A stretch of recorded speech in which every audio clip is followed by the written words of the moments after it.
Hello, GDQ! Woo! Woo! You guys ready for some Zelda? This is one of the best Zelda games. Let's just say that this game is amazing, and we're gonna get to see a lot of this game. Actually, this is probably of all of the Zelda speedruns, of the 3D ones, this is the least broken. You actually have to go through the majority of the game, so it has an amazing trailer too. But let's go ahead and begin. So. Alrighty, so yeah, we're going to be playing on English. It's actually 2 seconds faster or so to play on German. And we're actually going to be able to see a new discovery that was found about 3 days ago. So that's pretty cool. Woo! Woo. Yeah. So, alrighty. I have joined with me Bruggles and Dope and Dean on the couch. Hello. How's it going? All right, so we're all ready to begin. Let's go and start. Actually, the file name doesn't really matter because it's actually going to change within the first minute. So it's just going to go back to Link. So all right. Should we count down? Yep. Yep. All right. 3, 2, 1, go! All right. Off the rip, I'm going to skip the opening cutscene. That's really nice. This is probably one of the very few Zeldas, actually probably the only, where you can just skip the intro cutscene. So no intro cutscene. Let's just play the game. Heck yeah. Right to it, rocking and rolling. We're going to come over here and get this rock. It's going to be important. This is my rock friend. Yeah, so normally you have to go and talk to Ilya and get Epona, but we're actually going to skip all of that. The first thing we're going to do is use this rock to actually clip through the gate over here. There's a little bit of RNG, but hopefully we get it quickly. Oh, first try! Right out the gate, we're on it. So now we're going to do another trick where we're going to void out and reset on the exact same frame. Excuse me. And this is actually going to allow us to respawn on the title screen, which is kind of weird. And this state of the game is actually a playable state, so we can actually save this to one of our save files and continue from there with the tunic, the sword, and the shield all right off the bat. So we skip a ton of the game with this. Right out the gate, we're going. Yep. All right, so we're going to spawn in Farron Woods. This is basically, I don't exactly know why, but if you spawn on the title screen file, this is where you spawn. And this is where we want to go anyway, so very convenient. So we're going to be rolling through these areas. Rolling by pressing A is the fastest way to move in this game. But it's actually especially important going up slopes that every A press that I press is the first frame available to roll. Because if you're going up a slope, you keep your speed for a lot longer if every roll is frame perfect. Oh, that right there, that guy that we just talked to, his text boxes are faster on German, and every single other text box in the game doesn't matter. So there, I just lost 2 seconds. Oh well. Oof. Now here's one of the darkest parts of the game, so we'll just have to imagine that he's going through a cave with some enemies, but it's definitely happening. Yeah, Twilight Princess there it is. Very dark in general. There's a lot of places in the game where it's kind of hard to see. And then there are a few places where it's really, really bright. It's kind of weird. They sort of didn't do a great job with the contrast. This area is ridiculous to roll through because there's a lot of lag, so a 1 frame window becomes irregular. Oh. Those are RNG manips, so it's okay. Will come in handy later. Yeah, there's not really a whole lot going on in the beginning here after we save from back in time. We're basically just going to be grabbing this small key to head up towards where the forest temple is. Okay, time for a quick donation or two? Yeah, we have time. Absolutely. Okay, $50 from Dr. Carmen. Good luck, Mr. Alberto from Bruggle Mom. Brugglebot. $25 from Alter50. Good luck to Alberto today, and thanks for playing such a huge role in getting me into speedrunning. Sub 3 is yours. Nice. Thank you. And $50 from Serendipity29. Wishing Alberto best of luck with this run. It's been super awesome watching all the preparation he's put into this run, and I'm beyond excited to be here to cheer him on. A great run for a great cause. You got this. Thank you. I appreciate it. Thank you, Serendipity. I'm glad. You guys are really, really generous. I appreciate it.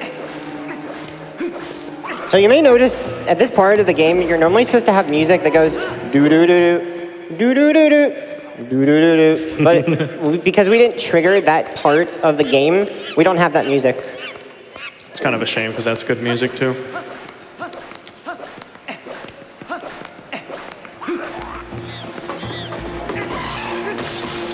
A pretty easy fight there, just 2 slashes and we're able to save the monkey here. Cage break, let's go. Right off the bat. We have to break the cage in order to progress in the game. So who here likes goats? Bah! Bah. Yeah, goats are pretty terrible in this run. Thankfully, they're only around for 30 seconds or so, but there's quite a bit of RNG in how they move around, and it's pretty hard to get them into the pen, so hopefully they're nice to us. No Howards today?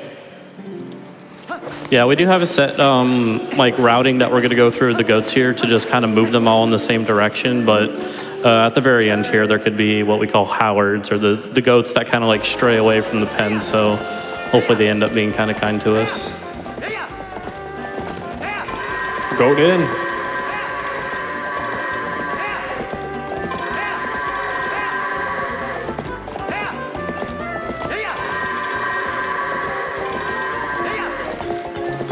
Oh, We got a Howard. Okay, all right, maneuvered. Howards. I'm too smart. Too smart. nice. Let's go. That was good. Good reaction there.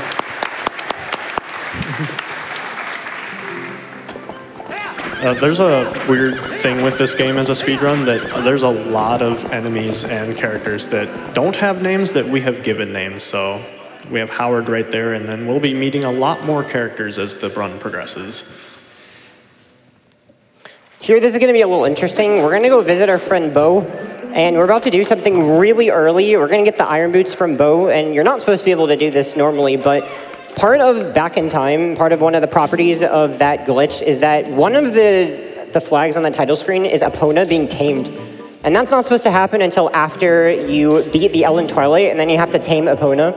And so because Epona's already tamed, instead of having to backtrack all the way to Ordon Village, we can go ahead and just get the iron boots right now. Also, Bill likes to talk a lot here. Basically a fancy rock, paper, scissors match against Bo, but involves slapping. You probably have a little bit of time for some donations while we're fighting Bo. Sure. First, an update on our Titanfall 2 bonus game. We are at $34,566.74. Amazing work, pilots. Keep those thrusters firing up. Pika Blanket Guy sends in $50 and says, hello from the crowd. Twilight Princess is an amazing game. Good luck to the runner. Incentive goes to host choice, which is, of course, Titanfall 2. Thank you so much. All right, part 2 of wrestling. This is actually the harder part because the first time he can kind of do nothing, but he's more likely to kind of dodge you and be annoying on this phase. The best option is to press A to grab. That's actually the most likely option, but it's only about a 1 and 2. But every time we do a slap, we actually, if we connect, we move him farther. So that's why I always go for a slap at the start. Yeah, let's see if I get one more. One more? Hey, there we go. All right. Not bad. Bo was pretty nice to us, thankfully. Look at that. Yeah, not we too got bad. sumo done quick. Oh yeah, that was one of the few places you sing Link shirtless, so yeah, let's go for that. Heck yeah. Shout outs to Shirtless Link. Nintendo needs to make more games with shirtless Link. Just an opinion, though. All right, well, now we have a very important save coming up here. If we save here, the file will be loaded up later because it has some properties that we'll need later on. So this looks random, but it's actually an integral part of the run.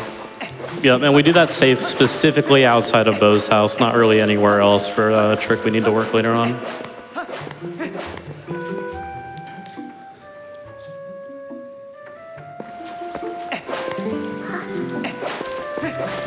It's time to go get our horse back, but we'll actually never ride the horse again. All right, guys, we'll say goodbye to Human, because it's about to howl. Ow, ow, ow!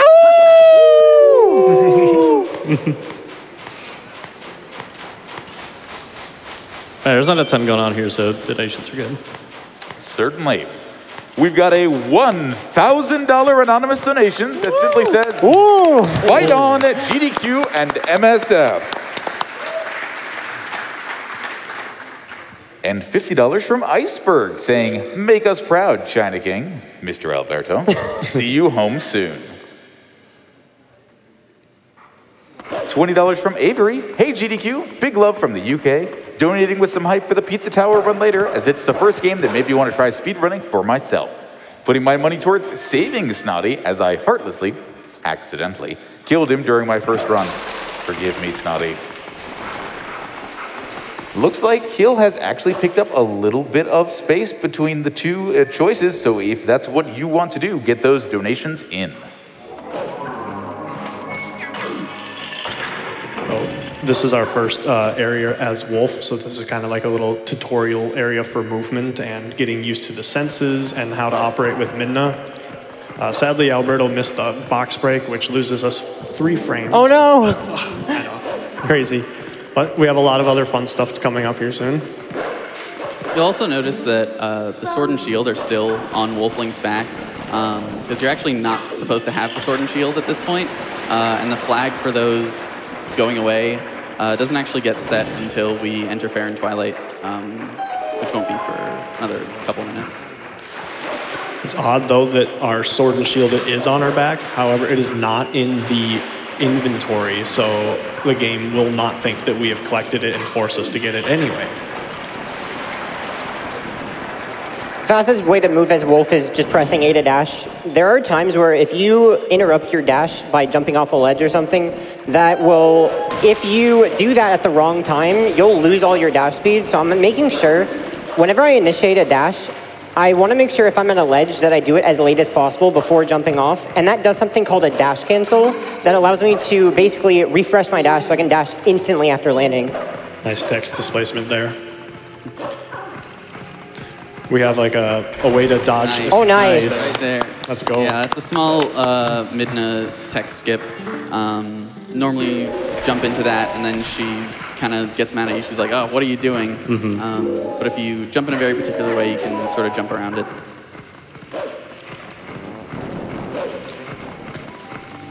Most of the times when we talk to Midna, there'll be a 1-frame window to press the A button to get a jump so that we don't have to wait for her to fly to the next direction. There's one here. There's See if one we get it. right here. Oh, okay. Got the first one, didn't get the second one. And then up here we have another 1-frame to skip some more text. Oh, there we go. Easy. Nice. Yeah, it's just 1 frame. Twilight Princess HD gets all those buffered for free, so You just hold the button and it does it automatically. just hold the button, forehead. Some more dash canceling off ledges here, just to maintain as much momentum. 1-framer. Oh, okay. 1 out of 3. 1 out of 3 is still pretty good.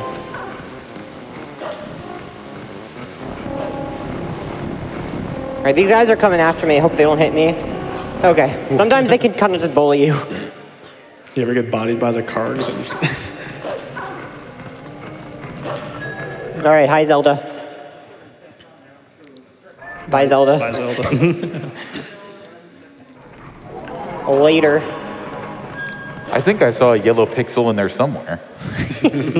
All right, we've got probably one of the hardest tricks in the run coming up. This trick is very, very difficult. So this is basically, we'd like to call this the sword and shield skip. Basically, even though I have the sword and shield, well, for one, we can't even get the sword and shield because of back in time, we're locked out of getting those items. And even though we have them, Midna still wants you to get them because the permanent flag still has to be triggered in order to leave this area.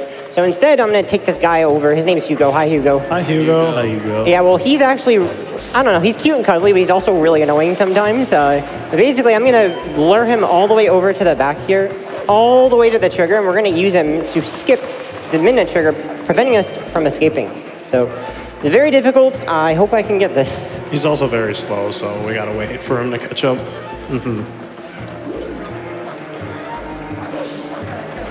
Yep, once he digs up this last rupee here, we'll probably need a little bit of silence. We'll need that moment. Yeah.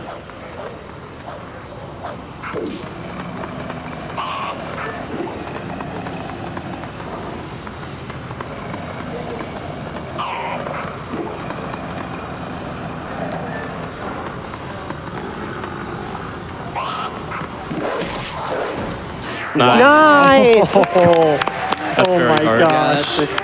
That was really, really awesome. That was is really, really unbelievable. precise. Alberto worked the heck out of Hugo right there. Yeah, I had to be patient. Basically, you need him to be in very, very exact position. So the first attack that I do is to get really close to the trigger, and then I want to do a very late jump right just barely in front of the trigger. And then what I do is when he's midair, if I target him in jump attack, that actually performs a trick called a long jump attack, or LJA, that we're going to abbreviate it. And so that gives you a lot of speed, and I barely have enough distance to hop over the trigger and reach the loading zone. So it's really precise. I'm glad I was able to get it. So. Yeah, that was awesome. That's always good, first try. That's actually what stops a lot of newer players from ending up learning this run. It's kind of one of the biggest barriers when you start out. I know when I first started learning that run, it took me hours to get that first try. It took me 6 hours on save states to get that first try. Unbelievable. But once you learn the hardest trick in the game, might as well run it, right? Yep. Very important there. So right here, this is the first use of the midnight charge ability. This is actually going to be really important throughout the run. And we actually very recently discovered a way to sort of skip it, but you actually can't beat the game without it. So I seem to be forgetting something. Oh my gosh. oh my God, You forgot Alberto, the bug? You're gonna get the bugs, dude? vessel. You going to spring? Guys, Uh-oh. let him cook. All right? He's cooking. Let him It's cook. okay. It's okay. We'll hopefully we'll come back to this area. We'll come back. We'll have another chance. We'll definitely come back here. Yeah, I get another chance to get that. Yeah, we gotta clear the Twilight, right? I mean, this is Twilight Princess. We gotta do that, right? Obviously. It's funny how this cave is lighter in the twilight than it is in the daytime.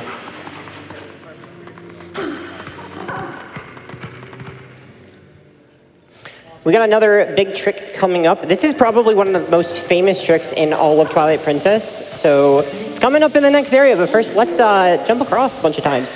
Hippity hoppity. Bunch of midna jumps here. They look snazzy. Yep, and we got time for like one donation. Okay, we've got $50 from Dolphin Dasher, who says Link is going to give Sonic a run for his money with all this rolling around. Good luck on the run. This is one of my favorite Zelda games. And folks, if you like movement games, you do not want to miss Titanfall 2. It is absolutely cracked on the movement end. $36,276.74 out of 125. Please keep it up.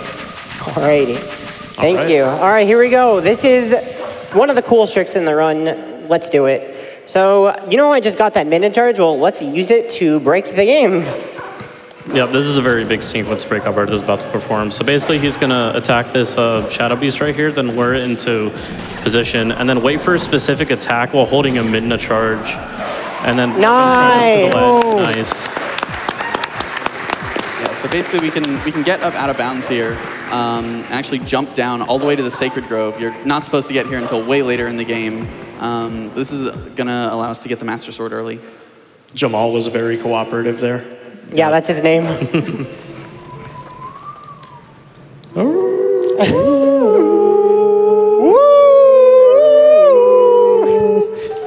so we're going to be making our way through this area. We're going to be fighting Skull Kid. And once we're done with that, we can head to the next area. If you got any donations, we got some time for them. Certainly. $25 from Rockimdar. Here's my Tears of the Kingdom tax. Had to donate for one of my favorite Zelda games since I missed Majora's Mask earlier. Can't wait to see Blindfolded Breath of the Wild later. Loving the Zelda hype. Can I get the runner and couch's best howl? Woo!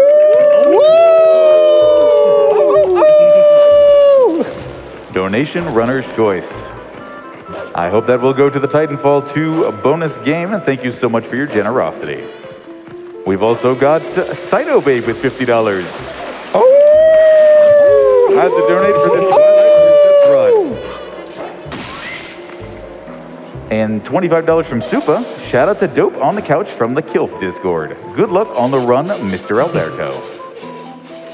Fabiana with $10. Of course I have to donate for my favorite 3D Zelda. Wolflink has a special place in my heart. Oh! And $50 from Hawkeye Rio. Yup. Up. Yup. Up. Oh!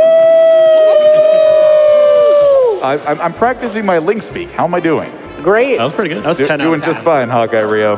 Thank you so much. Any more? Yeah, we got time. Yeah, we got time, yeah. Okay. $50 from Gerb, who says, I care about Wind Waker HD, Mr. Alberto. I care. Somebody cares. Thank you, thank you. Somebody. It means a lot to me. And $50 from Prez Kane, who, as you might expect, says, oh! There's going to be a lot of howling in this run, don't worry. $50 from a pig that flies, saying, da da da da. You got a purple rupee. Good luck to Alberto on the run, and hello dope from the Full Grown Discord. Put this towards doing things the very, very, very, very, very, very hard way. Or something. $5 from Rune Raven FP. Good luck, Alberto. Super exciting to see you on the big stage. Thank you for being an incredible help to any speedrun community you join, on top of being a good friend and an incredibly talented runner. Less than 3. Very wholesome. Thank you, Rune Raven. $50 from Aru. Hey Al, good luck on the run. Great seeing you at GDQ. I'll donate another 50 if you get Stoller skip first try. That's what we just saw earlier, right? 100%. There you go. Asked and answered. Thank you, Aru. Thank you, Rune Raven. You guys, it is happening. We're doing it. Coming up here, we have a really hard puzzle that probably made a lot of casuals upset. Yeah. Hopefully Alberto gets it first try. Yeah, I hope so. It might be the same order every time. Who knows? It could be. We'll just have to see. Unless you're a Wii runner, in which it's Ooh. weird.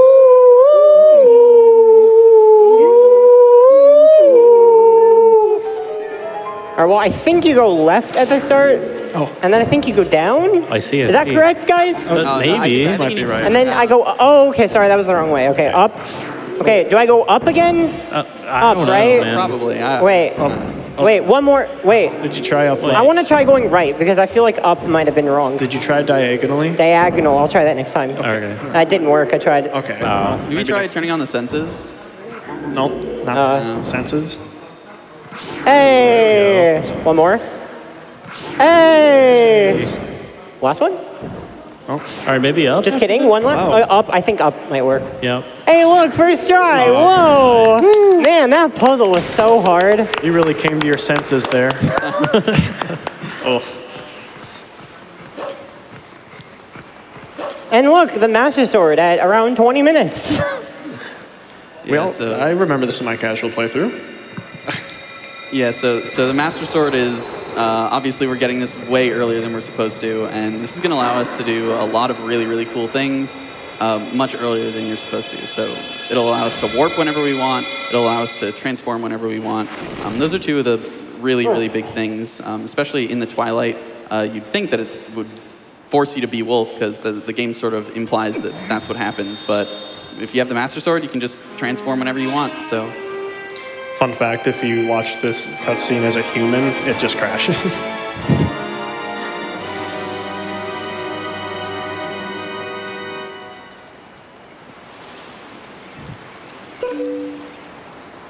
Minna is just shocked. How in the world did he do it? This cutscene is so epic. I always thought it was so cool when I was a kid. I used to do the sword slash he does right here. I really like that they used a lot of this in Brawl for the Subspace Emissary. There's a lot of throwback to this scene.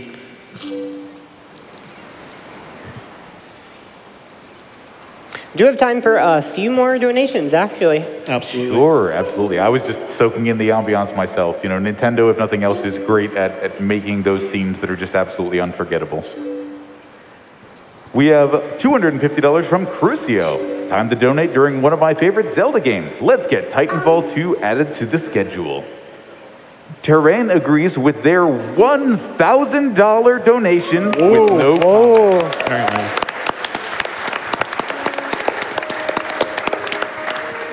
And $100 from Knuckle Duster, who says, woo, oh wait, that just says, woo! Woo! Titanfall 2. Thank you so much to all of you. Jay Witt with $150. Really excited to donate to support Doctors Without Borders. Had to donate during Alberto's section. Been loving his speedrun since he's been dominating the Wind Waker HD scene. Good luck and a woo.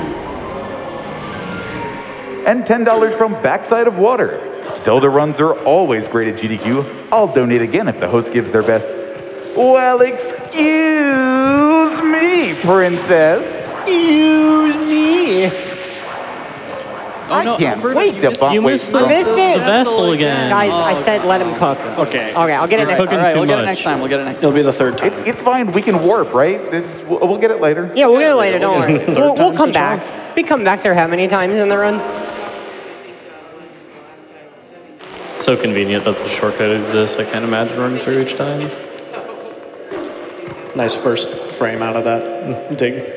Yeah, we can dash frame 1 out of digging. It's a 1 frame window and it allows you to dash instead of watching Midna go on Link's back. Okay, this is gonna look really goofy, but trust me. He's cooking. He's cooking. Just straight through the fog. So this is one of the cool things about early Master Sword, is that you can transform anywhere, and so we can transform there, and instead of having to hop all the way around, we can use the lantern on the fog, and now it looks like it doesn't clear it, but it does. It's just weird because it's in Twilight state. And now we're back to do early Master Sword again, right? Hi, Jamal. Yeah, that's payback for him hitting me. Bye, Jamal. If you really felt like it, you could come in here as Wolf, do Master Sword again, and then skip this cutscene. What it saves about 2 seconds if you get it first try, so it's not really worth it.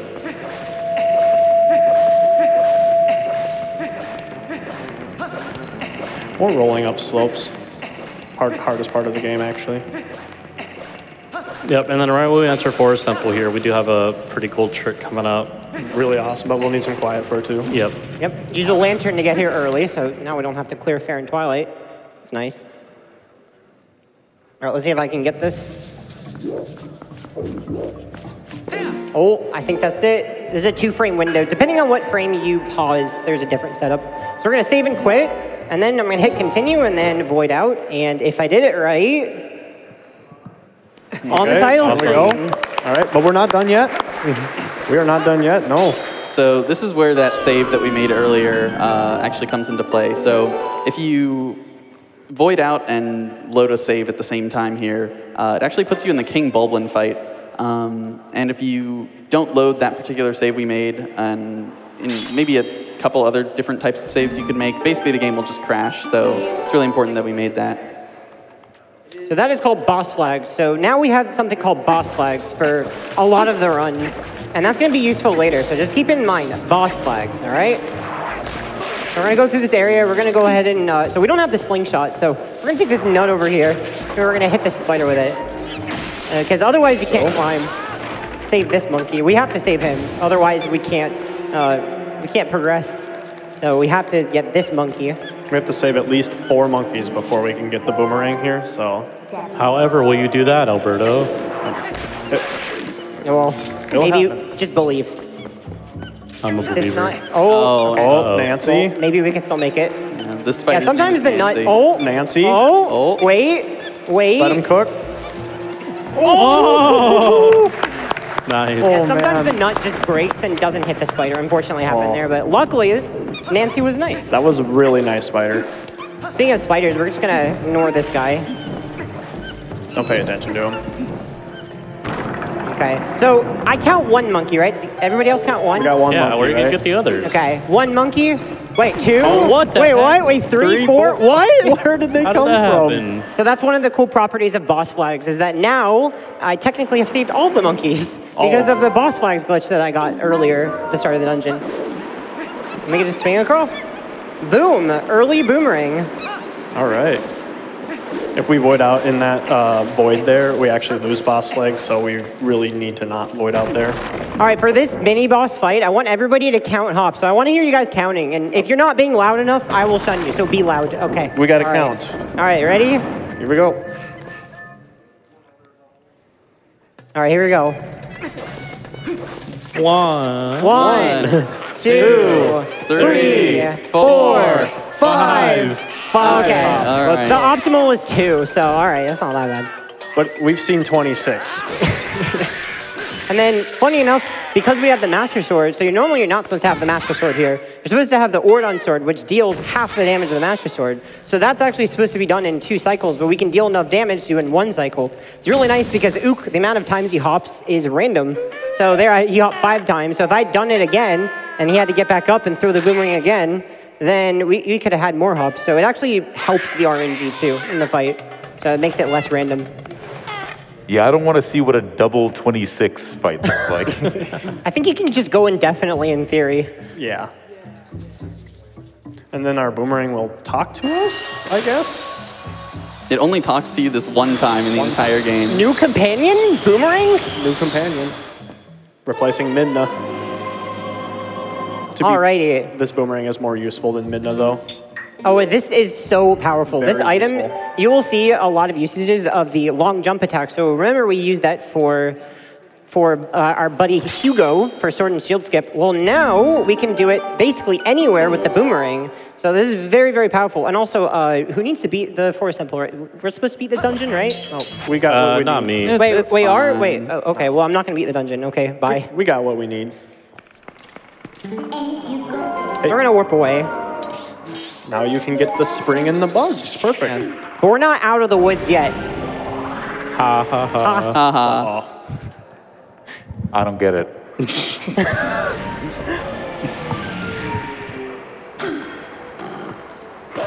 All right. This is probably one of the hardest segments of the run. It probably just is the hardest segment. There's a lot of tricks in this part, and they're all back to back. And I hope I can hit all of them. Well, to start, Alberto, we you forgot missed the spring. vessel. I again. missed the vessel, Okay, man. well, no, I'll come back later. Okay, no, okay, we we'll have be one back more- here. Okay, we could come back later. No, don't worry. We're fine. Alright. We're fine. Let him cook. So there's supposed to be a trigger to prevent us from escaping, but we can just jump right over it. Yep, so we're using something called an LJA, or long jump attack, like we mentioned earlier, except Nice. this time it's with the Nice, Gale Boomerang. yeah. First try. And with the Gale Boomerang, we're actually able to LJA, if it's up a slope or if it's over a void, it'll actually cause Link to just get a super long jump attack. So it'll become very useful throughout this run at many points. Yeah, and escaping the forest there is actually really, really precise, so that was good. It works by just pixels. It's very, very difficult. Yeah. And then speaking of LJA, you guys like the mailman? No. Well, if you No. like him, I'm sorry. We're hopefully not going to see him once. Is that a no mailman zone here? So we're going to throw the boomerang and jump attack, and we just skip the mailman Nice. trigger. Up. Hey! Ooh, ooh, ooh, ooh, ooh. The postman tortures me too much in MM. Da, da, da, da, da.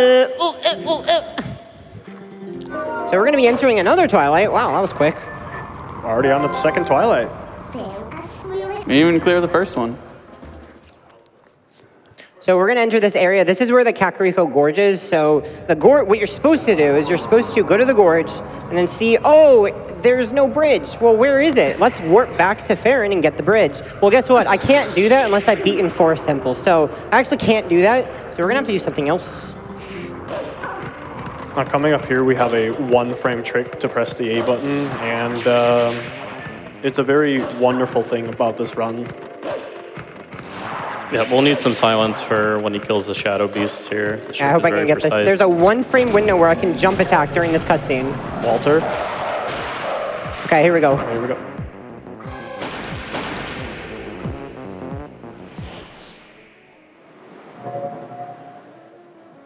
Nice! Let's go. That's what we want. Very well So done. we only get one try on that trick, so I'm really glad I was able to show it off. All right, so we got all that excitement out of the way. Now directly into another very hard trick. So this is rupee roll, where we're going to use a rupee to stop on the fence so we can get onto the other side using some of our boomerang technology.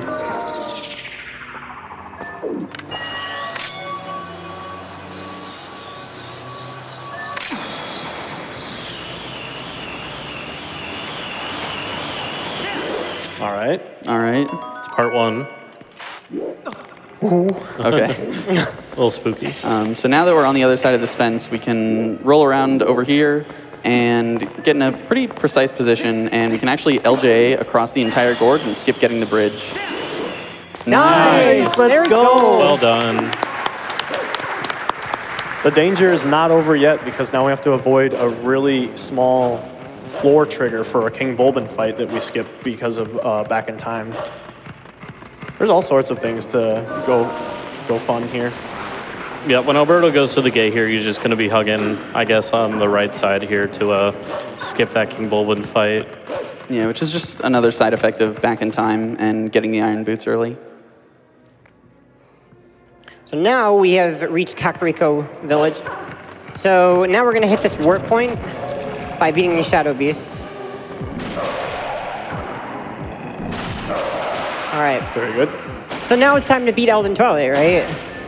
Yeah. Man, you didn't beat Forest Twilight. What the heck? All right, yeah, let's go. Maybe we should let's go go back beat and Elden do it. Twilight. Yeah, maybe we should go Nah, back. Yeah. I don't feel like it. Let's Yeah, let's just go back. Yeah, maybe we should go back to Fair and maybe. Twilight. Yeah, and maybe. Yeah. Do that just first. Go back. So we got to skip this trigger again. So the actual reason that we're going back is because over here, the trigger that we jump attacked out of is actually really important.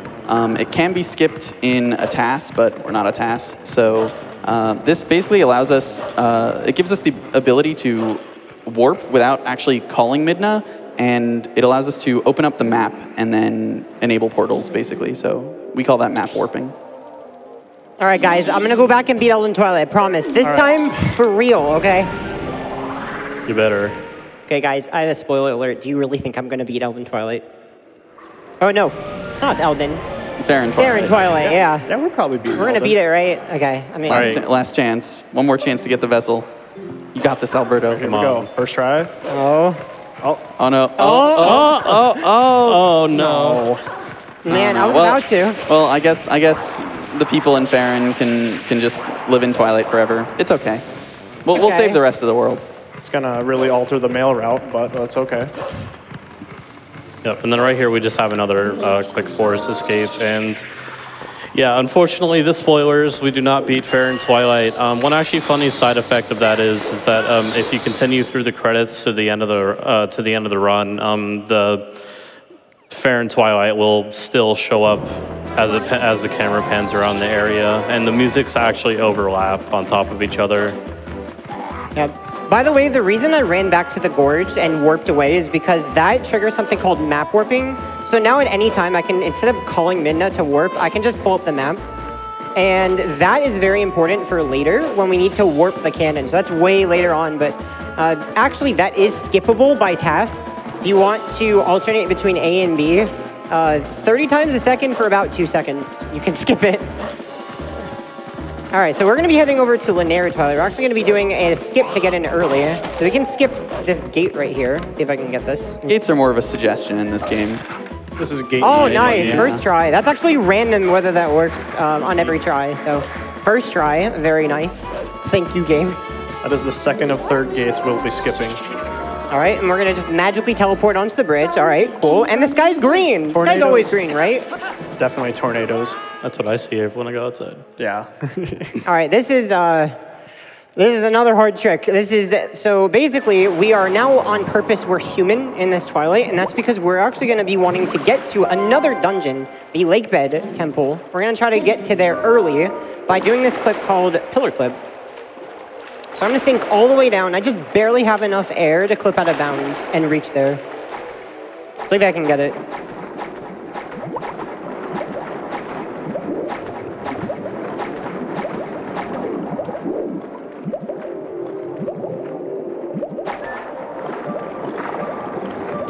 Oh, okay, wait, hold on. I gotta Not reach the done loading yet. zone.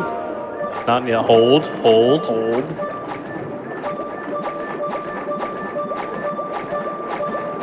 Oh, Nice. finally, let's go. All right. That's so close. Well done. And then now, funny thing, you're supposed to swim through this area, but because we have the Master Sword, for some reason, you have the flag that allows you to save and quit to the beginning of the dungeon. Because you're supposed to have something called Zor Armor that allows you to swim underwater and breathe. But we're actually going to be doing all of the game without Zor Armor. There's going to be some interesting things we're going to do to skip it. So we're gonna have to go through this dungeon without that. And another thing we're supposed to have is water bombs, which is basically a bomb that you can pull underwater. And I think you're supposed to have the bow at this point too. Well, we don't have anything, but luckily we have ways around it. Yes, this is just another instance where the boomerang just really shines and how broken it is, and lets us skip a bunch of items. The boomerang takes a dungeon, it's really not the best casualty, and turns it into a really fun speed run.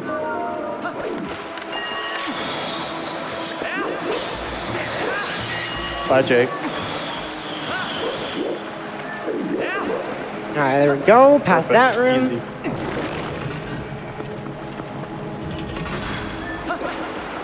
This is gonna be the first place we open. And then go to the door. What'd you say?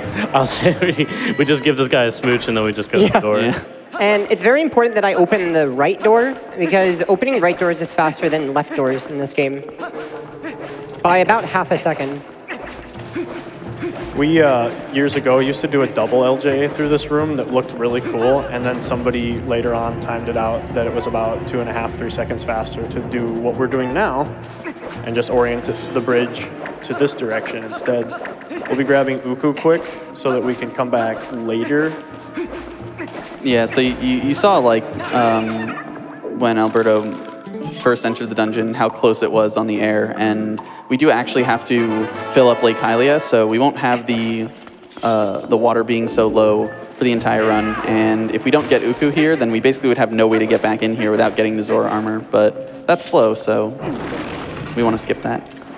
Yep, and then we can do a cool little like slide jump to make our way down to this lower level to make our way to the mini boss.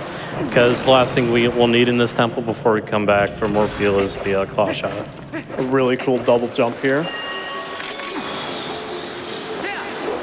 That's Nice. Yay, there we go. All right.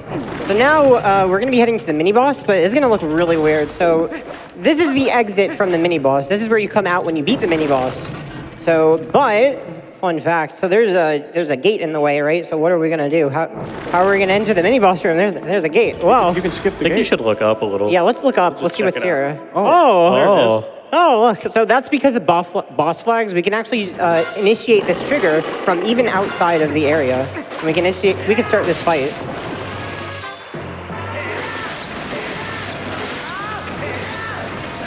Yep, and then when the mini boss is actually falling here, Alberto's going to actually hit C up, and then I'll actually make the mini boss fall a bit faster.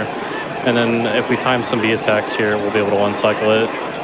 Nice one Nice. cycle. There we One go. cycle. You barely have enough time to get 10 attacks off there. You don't want to do a full combo for your slash because that's slower. So you actually only want to do the first 2 hits of each combo and then space them out so that all of them connect and you can get all hits on before he goes up again. And that one cycle also is only possible with the Master Sword because again, Master Sword deals double damage as the Ordon Sword. Now in the HD version, they don't have the early Master Sword. They have to do that twice. And if you fail any of them, you don't get a 2 cycle. So it's actually more difficult in HD to do it twice. So we're going to save and quit. That takes us back to the beginning of the dungeon. That's faster than backtracking. So we do have to get back to the beginning of the dungeon because now we're going to leave via Uku. So basically what Uku does is it stores the room you're in and it puts that as a warp point. So now I can come back later to this room when I'm ready to beat the dungeon. So basically the obstacle to beating the dungeon is, well, it would be Zora armor, obviously. But in order to skip Zora armor, we need water bombs, and that we can't get until way later. So actually it's faster to do the dungeon in 2 trips. That dungeon's really important to be completed, unlike the first 2, because it sets some flags so that we can get into the late game content.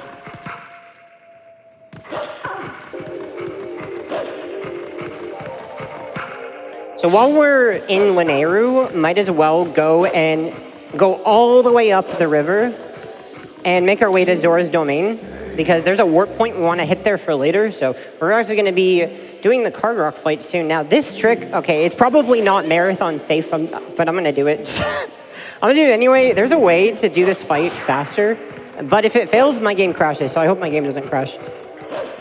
We do have backup saves in case that happens.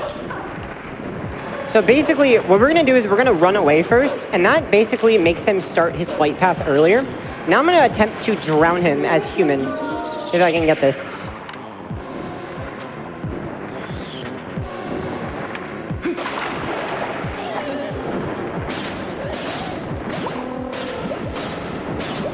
Nice. There we go. Oh.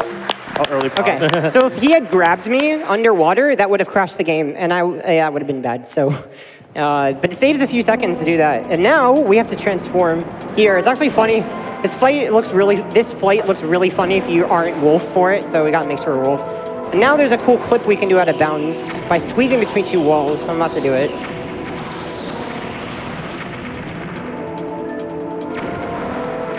There we go. Let's go. So now that we're out of bounds, this actually doesn't save much time because we have to get to the next side anyway. But as you can see at the bottom left, you see the map kind of takes a wind. So what we're gonna do is we don't have to follow the wind of the map. So we can go make a more direct path. And that saves a few seconds over just going through the area normally. And also you can see how bright this area is from out of bounds.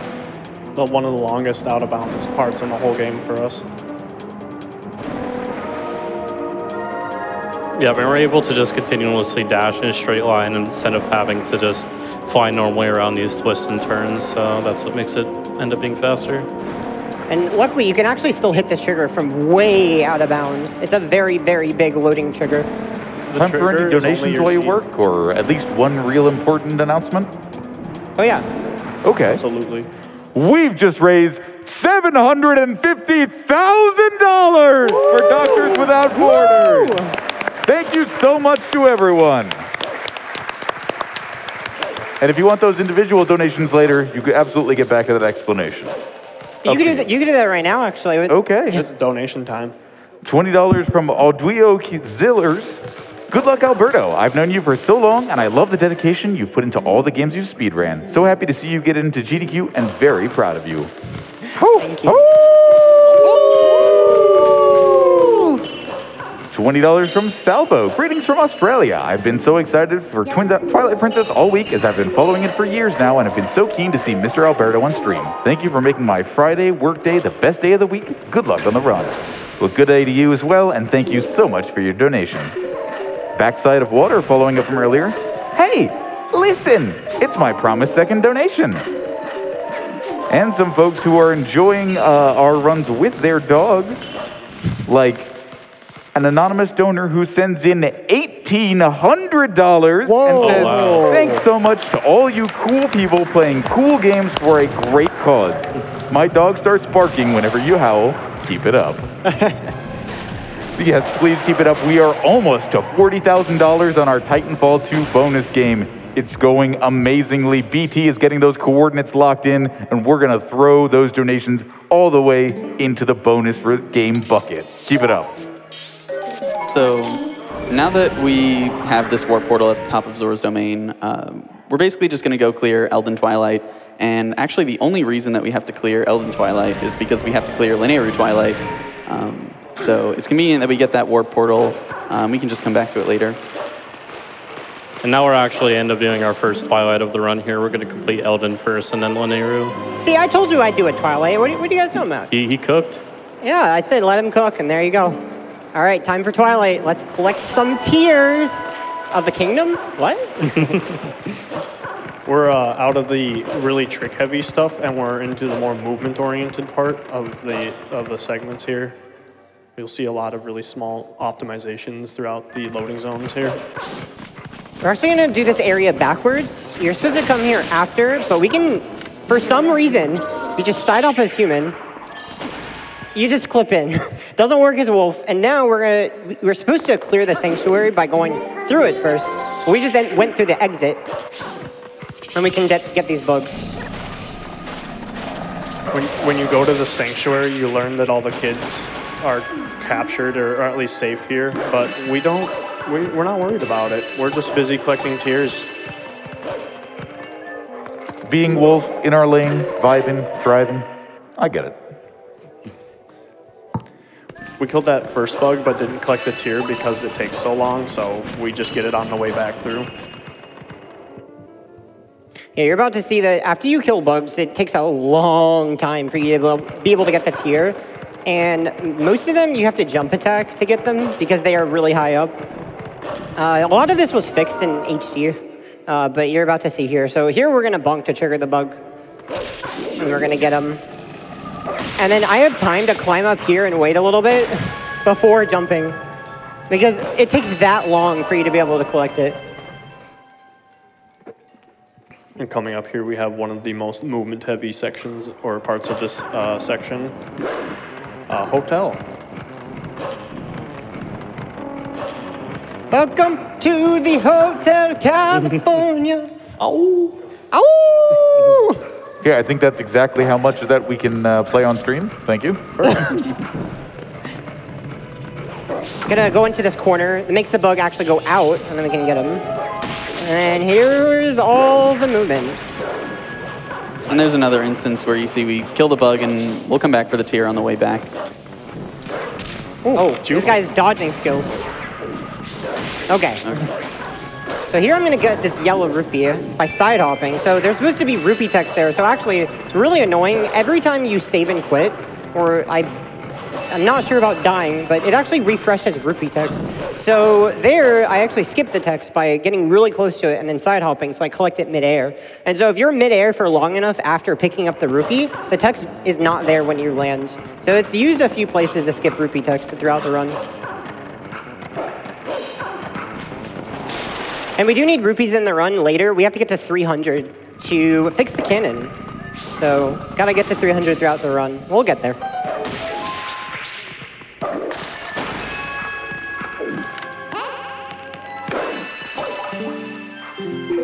You missed the rupee. No, we'll be fine. We'll be fine. It's just a green rupee.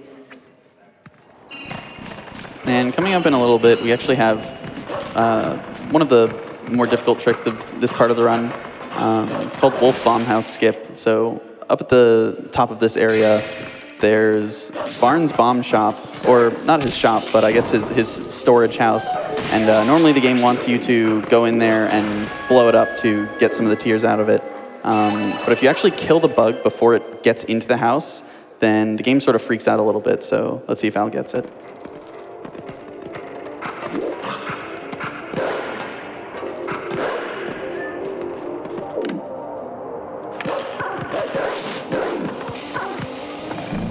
Let's go. Nice.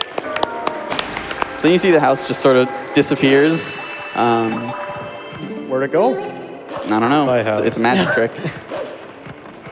Yeah, it's very interesting that the trigger for that house to disappear is actually the bug being gone. And they made it so you can't kill the bug before you enter by making it so it triggers from really far back. But that jump that I did basically allowed me to go around that trigger and trigger it very late, so I'm far enough forward to kill the bug before it goes into the house. And then it just disappears. This bug, we have to wait for it to come out of the corner so it becomes vulnerable for us to kill, but for some reason the bug in the bomb house, we could kill it before it stops being electrified, and it's very, very fortunate for us that we can do that.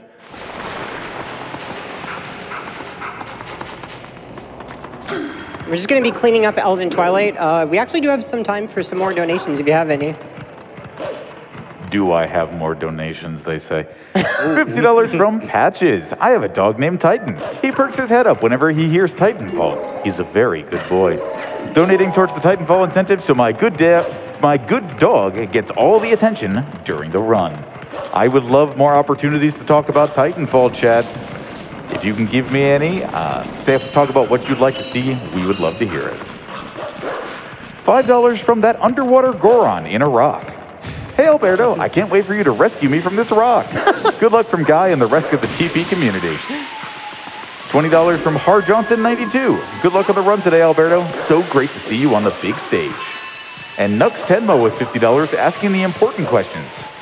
But can we pet the dog? Or can we be pet? I don't... Would you pet Wolfling, Chad? Okay, the crowd has spoken. $5 from a Castletown merchant. Watching the tricks being used in one of my favorite games has me howling. Can't wait to spend my evening enjoying the great commentary, crowd, and nostalgia. Big thanks to Runner, Couch, and crew for all you're doing. Ateatree loving the Link impersonations. Shoutouts to you and your donation reads too. Can we get some highly and hype? Hype! Yeah! And $250 from Lunar Soap. I had to donate during one of the best Zelda games. Shoutouts to the TP speedrun community for being some of the best, most welcoming people out there. Good luck on the run, Al, and good luck on Gorge Void. Nice steam cycle, let's go. All right, last bug. This guy kind of likes to run away from me. So we're just going to kind of sneak up on him and hope he doesn't. All right, nice. We're going to jump attack this from here. There we go. So that is Zelda Twilight. Very clean. Yeah. So you guys like Twilights, right? I mean, this is Twilight Princess. I mean, you're not, if you're here for Twilights, right? Well, let's do another one. Let's get them all done. Yeah, so upcoming here, we'll see the reason that we needed to clear Elden Twilight first. It's basically, we needed to go to Death Mountain and get the giant falling rock that we can warp to Zora's Domain to get rid of all the ice. And this rock doesn't spawn until we clear Elden Twilight, so this is why we have to do all that. What if there was a Goron in that rock? I don't know. Oh no, the rock! Run away! Ah!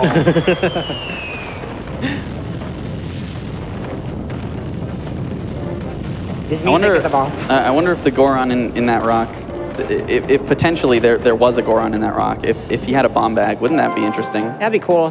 That'd be really useful for the run, maybe.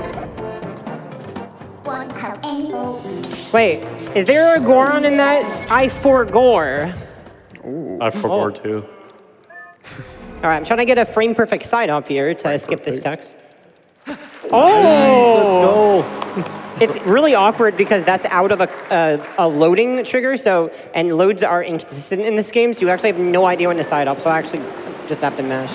A really cool byproduct of us missing that text trigger is when we get to the next area, you'll see the map hasn't updated from its low water to its high water. So we're just going to get the low water even though we have the high water. I believe this next part does not work if we're human. I'm pretty sure. Pretty sure. I'm pretty sure this cutscene, so we have to be wolf for this. But it's faster to move as wolf anyway. You kind of notice, over these big areas, you actually want to be wolf. It's faster to transform twice. Because in those big areas, wolf has really fast speed. Like for example, over the Gerudo Desert, you'll see later, and over Hyrule Field, you move a lot faster as wolf, so it's faster to be wolf over those areas. But in dungeons, wolf actually goes about the same speed as human. The speed mechanics in this game are very odd. Very, very odd.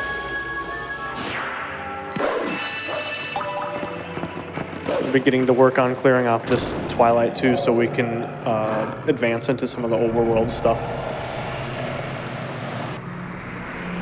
We have some time for a couple donations. We have a couple donations for your time.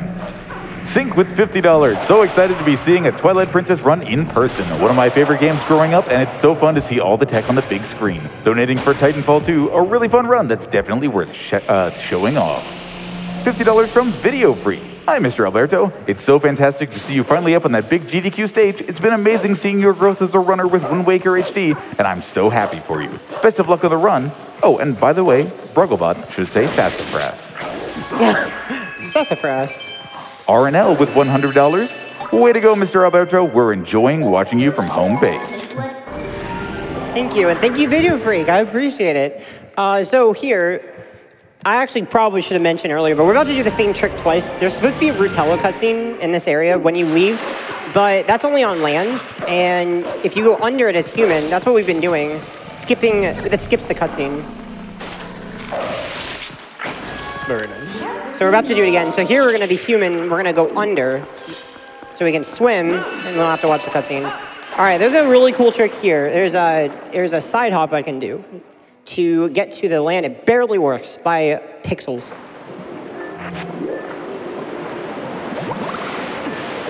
Nice. Oh, there we go. So that's required because there's a bug over here underneath the waterfall that we have to get. And so that's actually the fastest way to get to here. That side hop has 6 frames to do a side hop, but only the last 3 frames will get you on the ledge. The first 3 won't. So it's not super tight and precise, but it's just tight enough. All right, these bugs control you, so I hope they don't troll me. Oh, there we go. Yeah, those bugs are pretty annoying to hit. There's some platforming we can do here. So this game becomes a Mario game for a little bit, for certain parts of the run.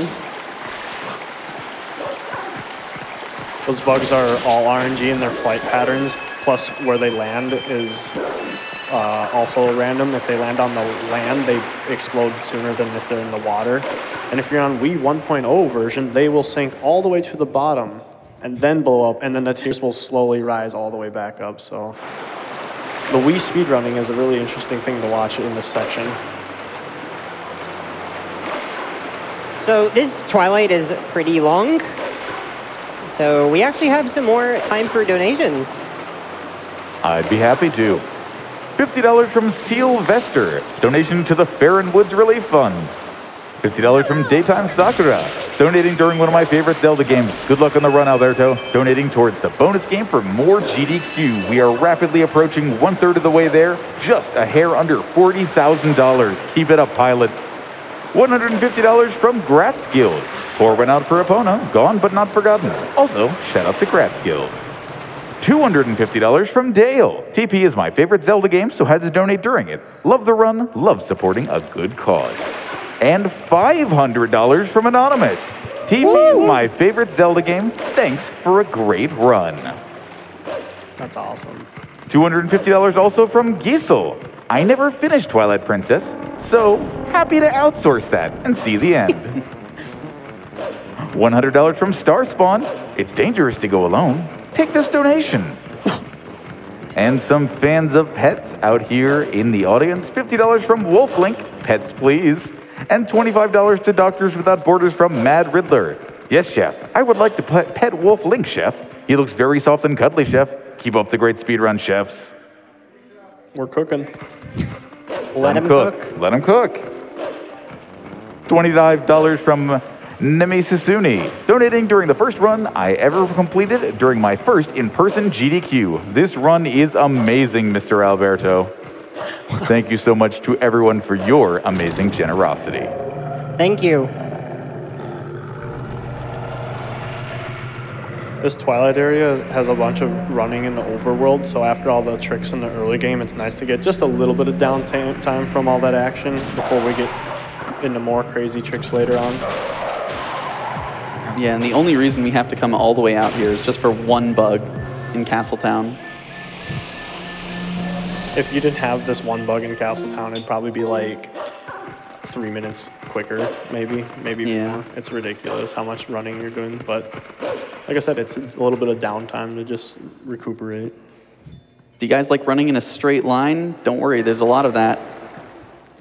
Here's the example of dash canceling intentionally, because when you dash through town, it slows you down really fast, so we just keep the momentum up. It looks ridiculous, but it's faster. Yeah, woof bark, woof bark, woof bark. Woof bark, woof bark, woof bark. Wolf bark. Wolf bark. Oh, wolf bonk. Oh, bonk. Woof bonk.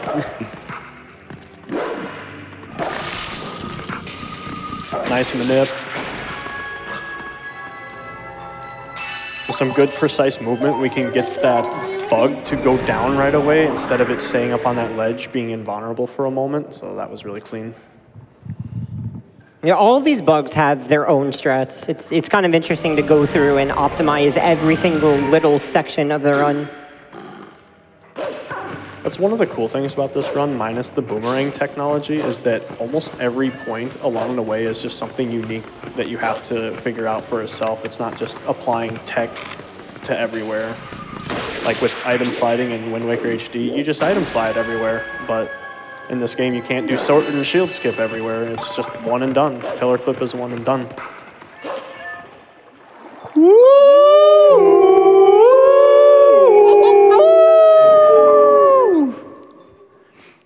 All right, so we're going back to the card rock flight again. Not going to see another clip out of bounds this time, but there is an interesting strat you will see here. So here you're supposed to get these bugs while flying. You're supposed to charge at them. Well, it's actually faster, turns out, to just skip this guy. And whenever you go past a bug, they fly past you, so we actually have another opportunity to get them. And it ends up being faster to do that the second time, because it just goes right ahead of me, and I can get him this time, so... It's interesting that it's faster to just skip a bug on purpose. Yeah, it makes it nice. You don't have to chase them down. Okay, and I really hope I don't bonk. I mean, bonking's bad, right? Yeah, No don't bonk. try not to bonk anyway. Okay, so I'm gonna get this bug, and then I'm gonna attempt to do something really cool. So all I'm gonna do is I'm just gonna go over here and then no! Alberto! So yeah, that's all the bugs. So it's actually better to bonk to respawn at the bottom because conveniently it puts you right next to this other bug. So this is actually where we want to go. Oh, dodging skills. Oh, more dodging skills. All right. Nice. All right, now we have the Bugs got song. moves. Now we have a song that we have all rehearsed and practiced rigorously for. All right. We've all very much worked very hard on our playing for this, so just Feel free to hum along. oh, please hum along, please do.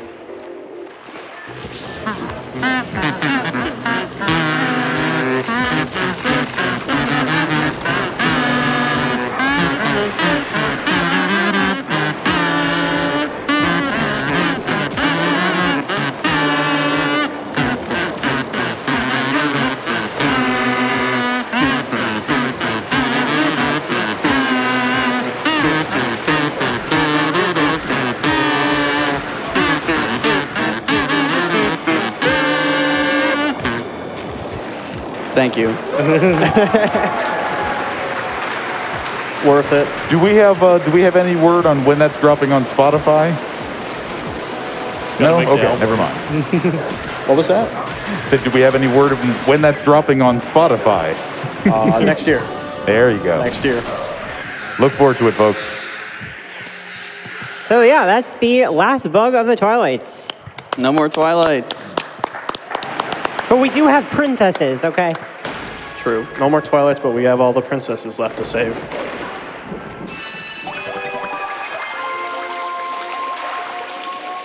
Alrighty. New tech. So basically for that bug fight, I was making sure, so it's kind of interesting for that fight, the bug can't attack you unless he's on camera. So basically I was making sure that the bug attacks me from the correct angle, that when I'm at the edge of the platform, it attacks me on the long way. So I have a lot of room to back up. So what I do is I wait for the bug to attack. And what you can do is backflip twice and cancel its attack animation with a well-timed jump attack.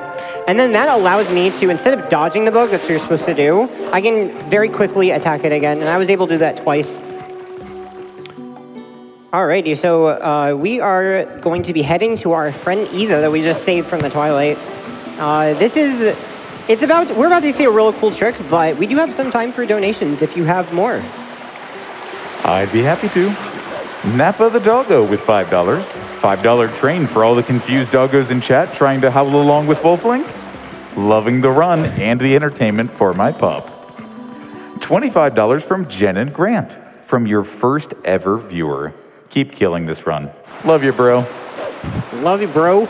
And $100 from Falcon Punch, saying, had to donate for one of the best Zelda games. Thank you to everyone who makes these events possible. Let's go fast.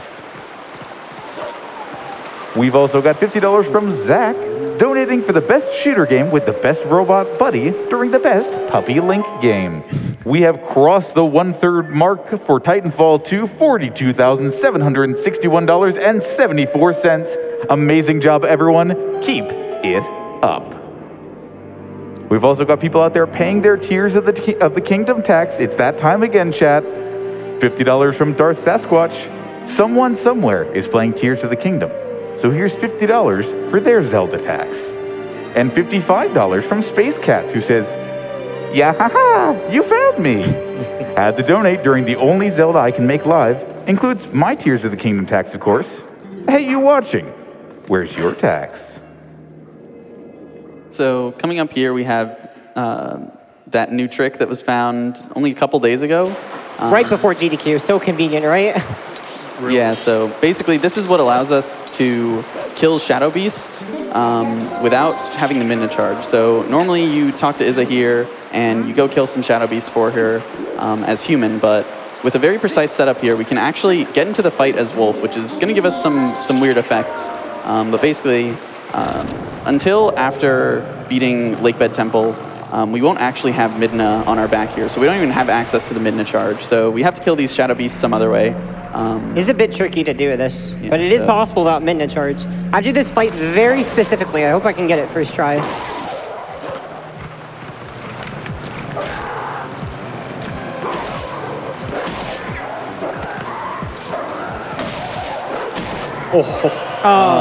Okay. Okay, well, we'll try again. It's okay. Luckily, you can just retry really quickly. All right, let's try it again. I'm gonna run past these guys. Okay, let's try again.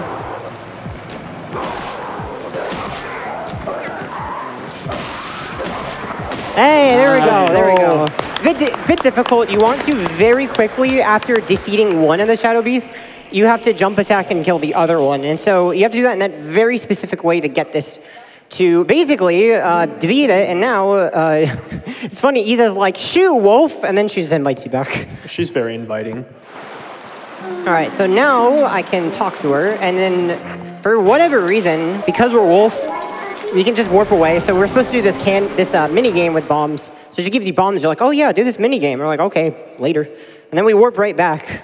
And then for whatever reason, it's something weird with the text. It didn't properly trigger, and she just invites us back again. Hey, look, shoo, go away, wolf. Okay, well, you can come back. Yeah, we end up getting 2 bomb bags here. The second one is actually what ends up giving us a permanent bomb bag, and that'll allow us to store water bombs later on. And this actually removed a trick called Norgor, or Nogoron. So basically what we used to do was take out a torch that spawned a chest and Zora's domain here. And then we did a side hop and pulled a regular bomb. And that would take the regular bomb all the way down to the bottom and blow up that rock where the Goron was. Nope, we don't save him, sorry. I'm sorry. Yeah, and that trick is only forever. 1 frame button press, and you only get 1 try, so it's really, really nice that we don't have to do that anymore. Yeah, basically that new thing is a godsend, because that fixes one of the worst tricks in the run. A 1 frame trick, just like earlier with Gorge Void, except this one lost 1 minute and 40 seconds to fail, so I'm really glad it's out of the run. So anyway, we will continue. We're heading to Snow Peak. But you don't have the reekfish scent. Well, we could just do this cool thing instead. So what I just did there was, on the same frame as I pulled out the map on the same frame as talking to Midna, and then I warped, and it actually didn't let me warp because the Midna, like talking to Midna, interrupted the warp. So now I have all the same properties of when I'm warping away. And when you're warping, all the loading zones are disabled and voids out. So this area is supposed to void you out if you try to come here early. But because of this map glitch, we can head all the way up. So you're supposed to get this, you're supposed to have the fishing rod, and you're supposed to fish for something called a reek fish. And then you're supposed to learn the scent as wolf. Well, I don't have the fishing rod, so yeah, I can't do that. But this is faster anyway. Yeah, one side effect of doing map glitch here is that, like Elle said, it disables the void outs here, but it also disables loading zones, load planes, and void outs. So if we actually try to enter a loading zone, the game will just soft lock. But thankfully here at the top, before we proceed to the next area, there is a Howling Stone, which actually loads a new area without having to go through a loading zone. So that'll disable map glitch for us, and that'll let us be able to get to Snow Peak Manor. So many opportunities to practice our singing. True. Woo!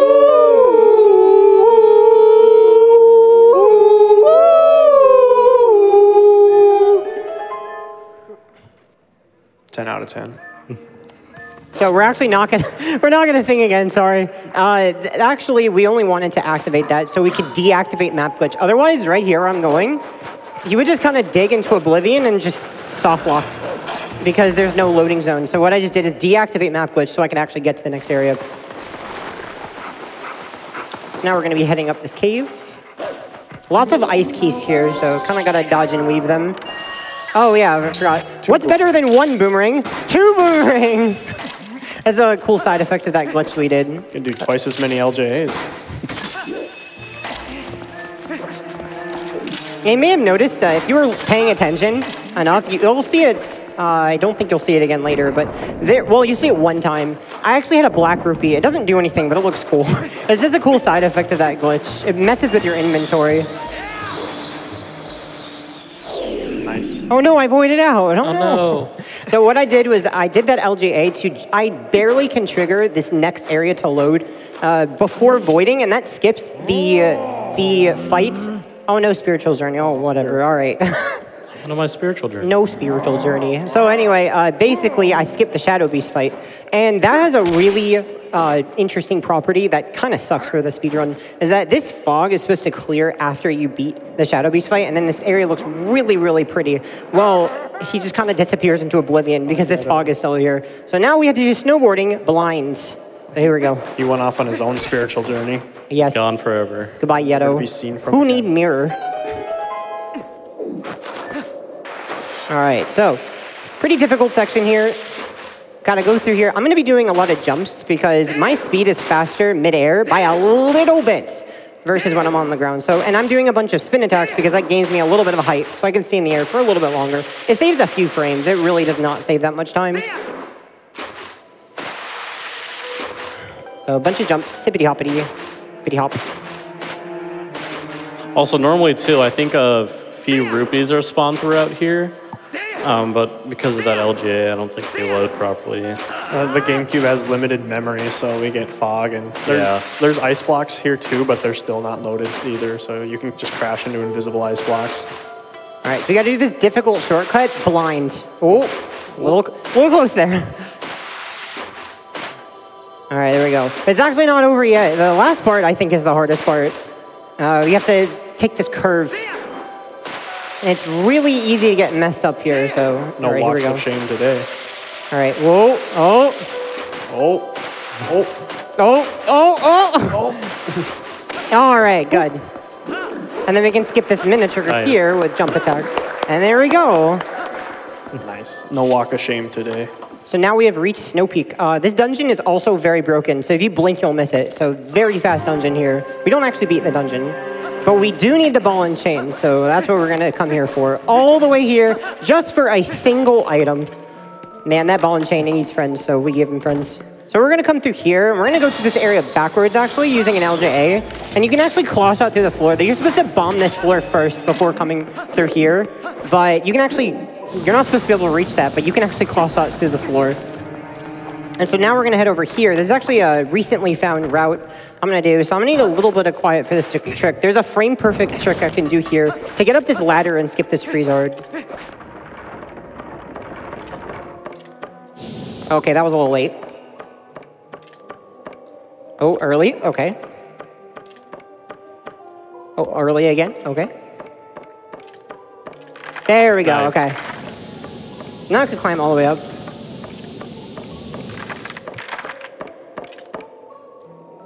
Oh, okay, try it again.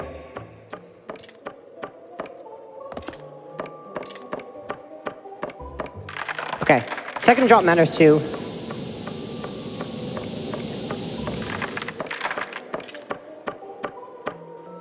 There we go, okay.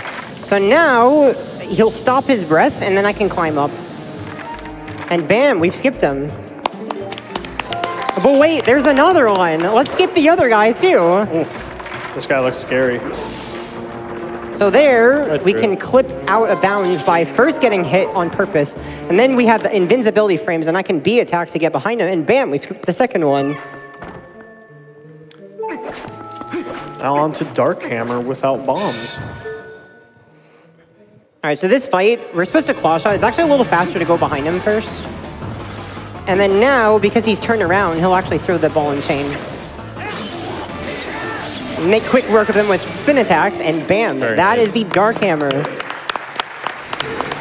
So this part of the route, we used to have bombs at this part.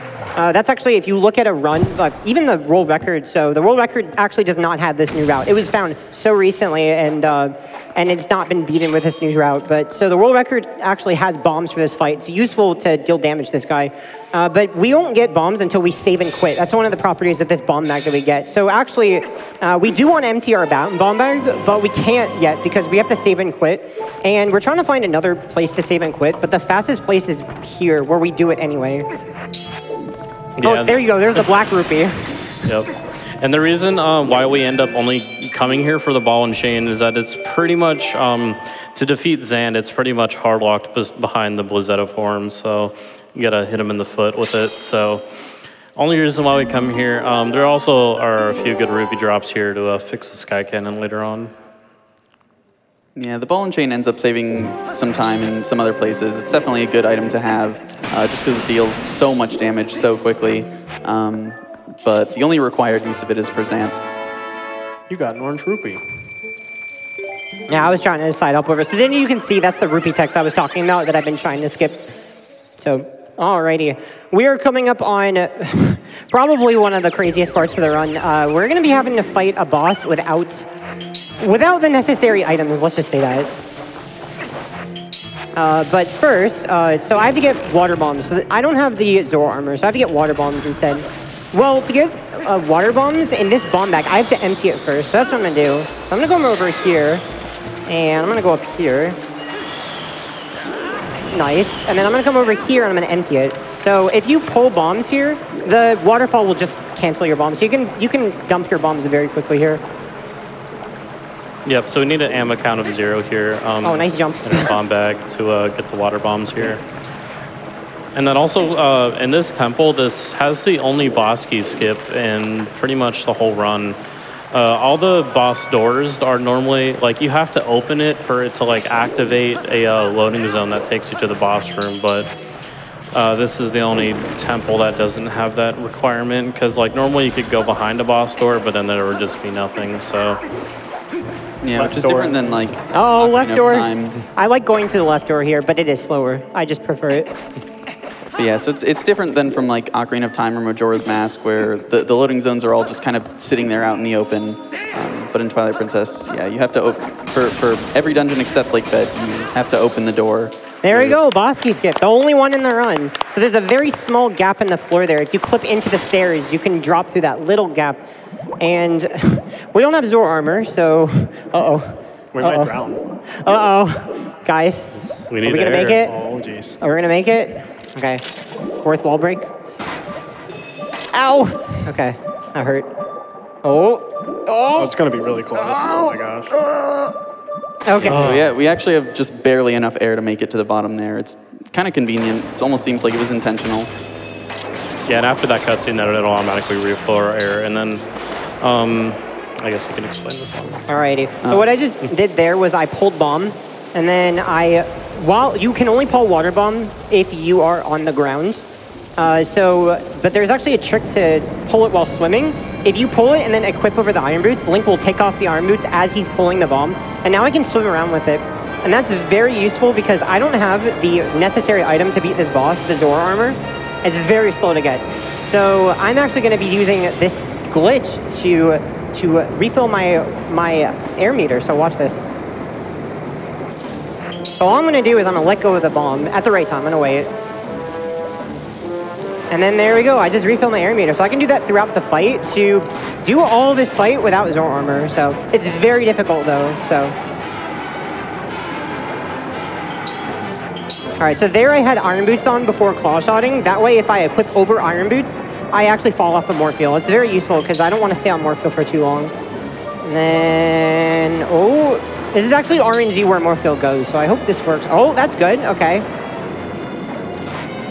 Okay, so now I'm gonna try to get a regrab after this one and deal the final bit of damage.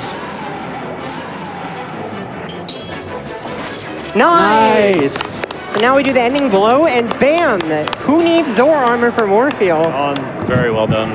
That's a really, really hard fight. In fact, that's probably, I was going into GDQ thinking, man, this fight is one of the scariest to do in a live event, because if you drown here, you lose about 3 minutes, and then you have to retempt the fight, and you're low on bombs. So very glad it went well. This is a very scary thing to do in a live marathon, so glad I got it. So.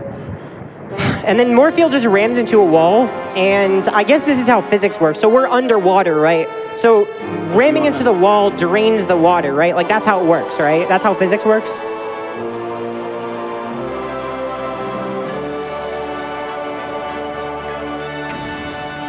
Where'd all that water go? Yeah, it just disappears. It evaporates, I think. More magic tricks. It's so hot under here, it just evaporates. You know what they say, nature abhors a vacuum, especially one created by a giant monster corpse. I think that's how that saying goes. Something like that. I think something like that. I think is this the only fuse shadow we get in the run? Yeah. I think so. We're supposed to get 3, but we skipped the first 2 dungeons. Actually, we never even visited the second dungeon, which is Goron Mines, which is really cool. In general, this game is so noteworthy for the dungeons. This game, man, the dungeons are incredible. They're just top of the notch. And so it's really cool that you get to see a lot of them, but you don't even see all of them in this run. So if you're interested in watching this run, definitely check out all dungeons. Anyway, I'm going to get the heart container here. It's not going to be needed now, but there's going to be a part later where I get a lot of damage. That's mandatory that I take. So it's not necessary to get that heart container, but it's a lot of RNG dependent whether I take damage. So it's just better to get it. Alrighty, so I'm sorry to tell you guys, but Minda's about to get a little sick. And yeah, we got to save her. But first, we're going to use her to transform. Yeah, sorry, Minda. And then, yeah, so this is, enjoy this music. This is one of the coolest in the game. Some Wolf Jam. We have some time for donations. Excellent. Was just about to ask, because we've got a very good idea from the chat here. $55 from Anonymous. Is there a $5 train for Titanfall 2? I'll tell you what. I will give you the next 5 minutes to 1 hour and 30 to get to your computers, to hit ! donate in the chat, to go to gamesdonequick.com/donate.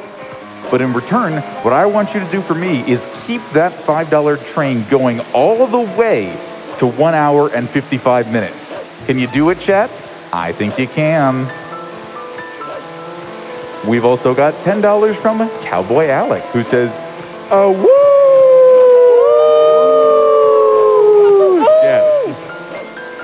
$25 from Stan the Lion to Doctors Without Borders. Wolf Link is the bestest boy and deserves pets. $10 from Irby, donating in honor of the Twilight Princess Kazoo track. Yes, Chef, I would like that on Spotify. And $10 from Sea Dragoneer. Hey, Alberto, good luck on the run. Both Alberto and Link got the dog in them. Thanks, Dragoneer. $250 from Voxel. Zelda runs are my wife's favorite. My wife and I always look forward to SGDQ. Let's go. Woo! All right, frame perfect trick here. Let's see if I can get it. Oh, almost. Okay, 1 frame late. So basically, I was attempting to B attack on the, basically so that the very last frame of the B attack lands in this cutscene, and it looks really interesting. It basically triggers this cutscene from a fixed camera angle. It saves about 1.5 seconds. Basically, it's faster because every time you see these camera changes, that actually is skipped with a fixed camera angle, but I wasn't able to show it all, but it's okay. I mean, only get 1 try, so. We get to listen to this amazing music. There's another cool trick coming up here. I think it's self-explanatory, but it looks really cool. A really cool jump. All right, here we go. All right, ready? This is maybe not the safest trick to go for, but I don't care.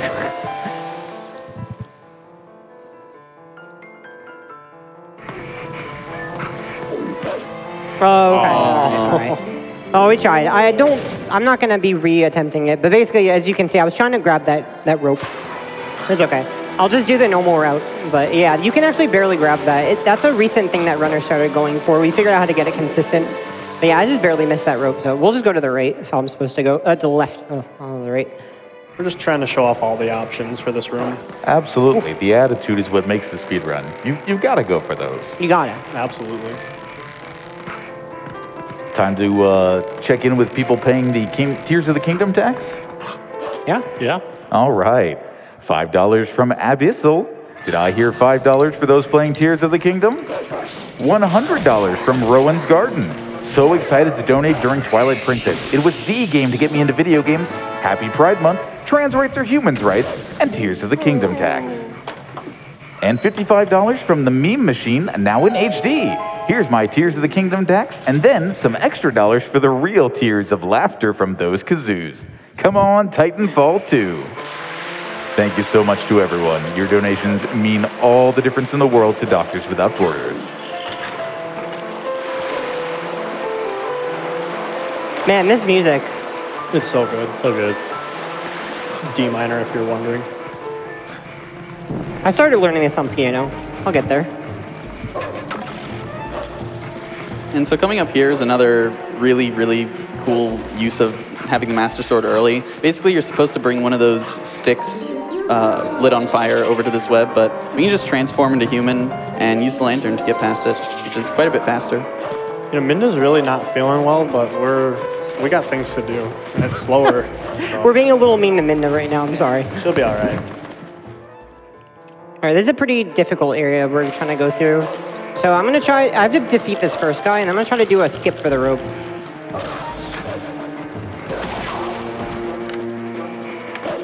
Oh, there we go. Nice jump there. So I have to defeat that goblin. Actually, technically, you don't have to, but he'll just randomly knock you off right here of this rope if you don't defeat him. So, but you can skip him. It's just really risky and random. So. Do-do-do. Do-do-do. I wish the music didn't stop for the enemies. I wish it kept going. All right, there's a jump attack we can do here to skip this last bit of going on the rope. We can do another one here. Oh, there we go. Very nice. And this whole next area is on a cycle, so I gotta go really fast, and I can make a bridge cycle here, so all this movement matters.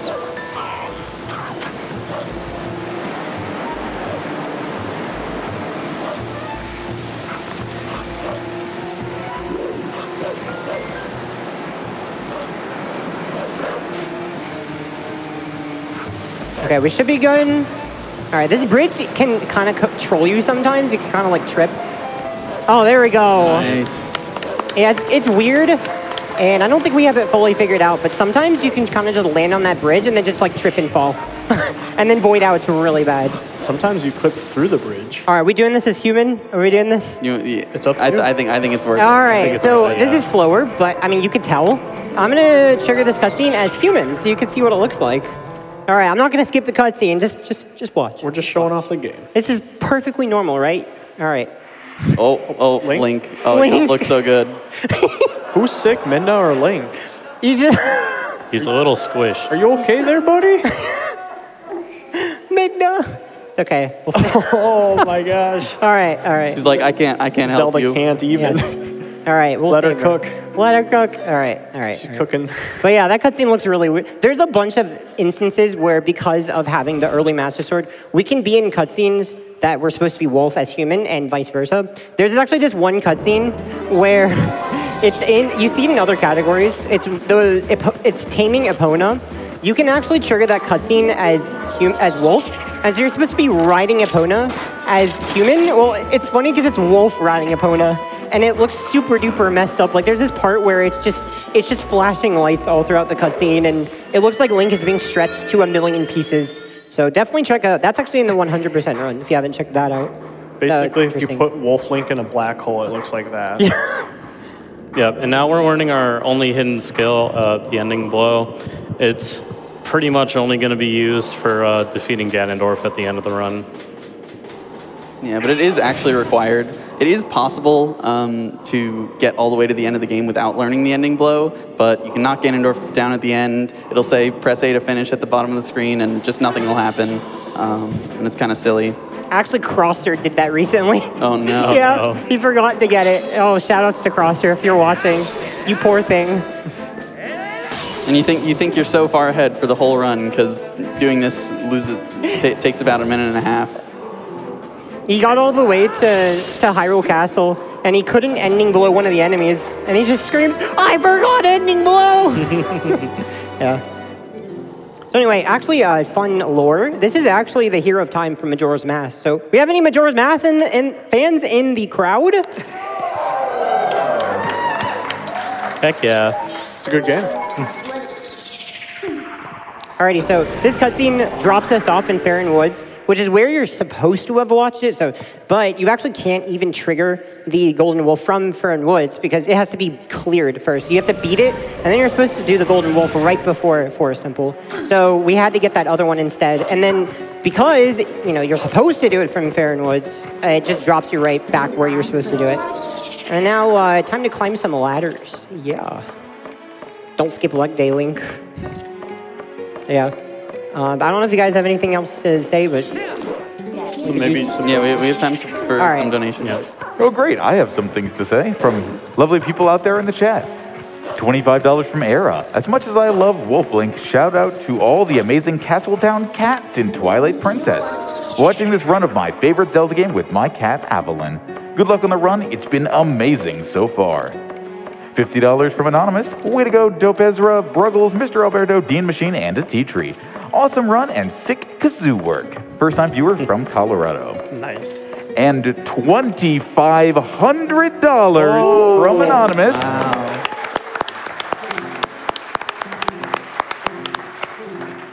Twilight Princess is one of the first games my husband and I played. Obviously not at the same time, after we got married, and it has a special place in our hearts. Always love to see it at GDQ. Thank you so much. I'm sure you have more, right? We do. All right. We have more people reporting in with their Tears of the Kingdom tax. $25 from Sushi Elemental. No, I'm not just taking a Tears of the Kingdom break to recharge the controller. Glory to Master Koga. I mean, what? $50 from Clautis. Look, I've been playing a lot of Tears of the Kingdom, okay? I get it. And $5 from Quiet Warlock. Choo choo. Keeping that $5 train going to drop some titans into this GDQ.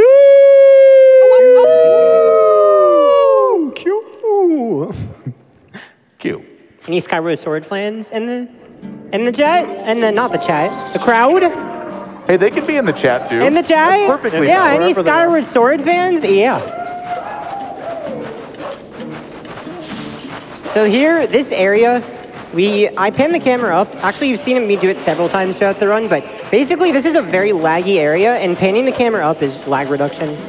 It's a couple seconds this saves. It's not like a few frames, it's like 6 seconds.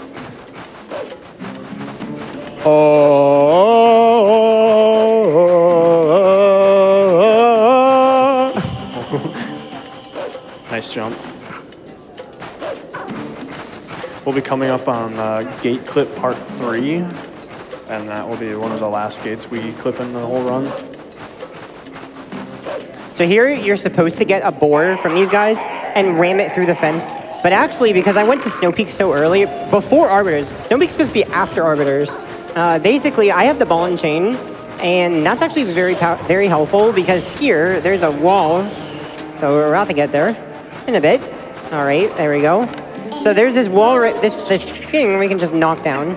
All right, we're past the first gate. Now we can just squeeze it through this wall right here. Like this, and bam, we just skipped both gates. Easy gate clip. Let's go. All the cool stuff just started because we are going to do map glitch, the same trick that we did to disable the loading zones on the way up the mountain. And that is going to allow us to trigger a fight early.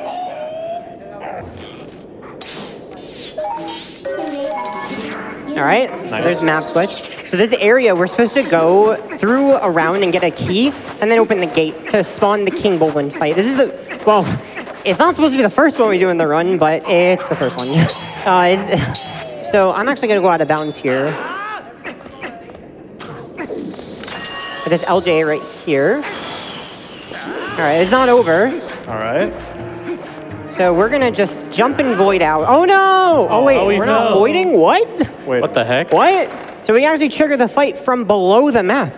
And bam, we're in the fight.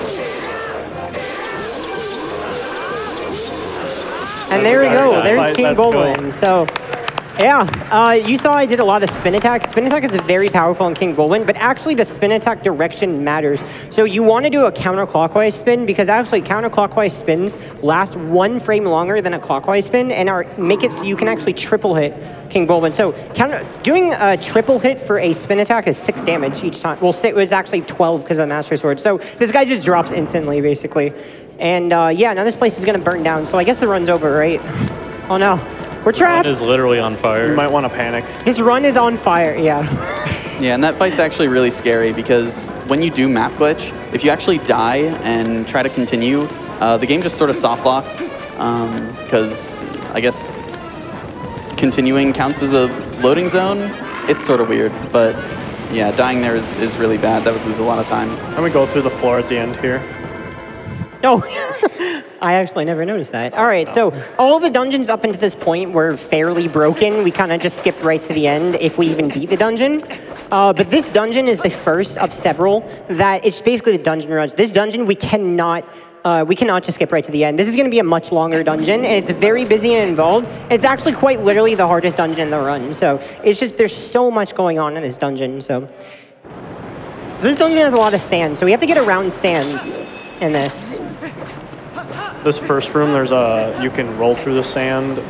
You can wolf link through the sand because wolf link won't sink as you attack. But the claw shot method is definitely the safest and one of the easiest. Yeah, so anytime we're on ground, we can roll. So you can't roll while in the sand, though earlier I got a landing roll. That works.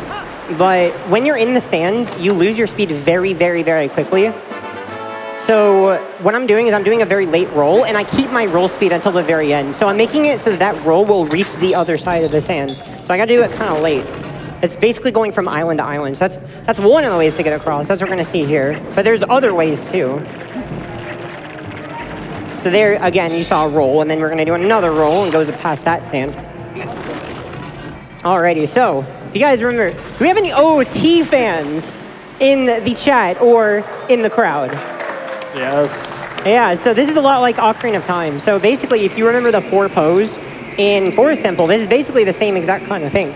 So in order to get to this next area, you're supposed to defeat the pose, and then their souls kind of become torches. And then all 4 is required, right? So at the start, they're like, oh, okay, well, there's these pose. So they, yeah, and this unfortunately, this closes. There's a way to skip this door, but it takes about 9 hours. So, I mean, we could do that if you want. I mean, it's basically, you've seen the low percent speedrun. There's a way you can skip it. Anyway, we're supposed to beat this guy and then get the scent and go right. Well, I'm going to skip him and go left. That's what I'm supposed to do, right? What are you doing? And then, all right, here's Alberto, you missed the po. Well, we're about to do a cool skip right here, so we're about to do this right here. I can reach this pillar and jump up.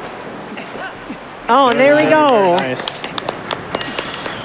And then do an LJ here, and there we go. So now, essentially, this is supposed to be the last place we go, but we're going here first. So this is very out of order. But this is supposed to be the last Po 4. And that first Po, I mean Po 1, obviously, you're supposed to get the scent from it, but luckily you can get the scent from any of the Pos, and that's required to progress. So we're going to get it from this next Po instead. But yeah, more rooms we're going to go through. I already know which torches to light, so that's very nice that I already know that. And then here, oh no, I'm in the sand! Wait, what do I do? Get out of the sand. So actually, believe it or not, as Wolf, you can indefinitely go through the sand because you can B attack in the sand and then get right out of it. So you can actually indefinitely move through the sand as Wolf. Very powerful. All right, so this is Po 4. I counted that right? 4 is the first number, right? 4, then 2, then 3, right? 4, 2, 3. Of course. All right, that's how counting works, right? All right. This guy's gonna spin around, and then we gotta get the correct one. There's a lot of RNG here. Actually, how many cycles is RNG? And actually, what I just did there was a manip to get him to spin around instantly. Actually, it didn't exactly work. You did the manip, but I did the manip. I don't know what. Maybe I had to wait longer. Come on, buddy. Anyway, so I'm gonna learn the door, and then I'm gonna try to defeat him by the door. This is actually kind of difficult. Okay, he gave me an easy pattern. So there we go. That's the first, fourth, same thing. Po. Fourth? Fourth. Yeah. All right.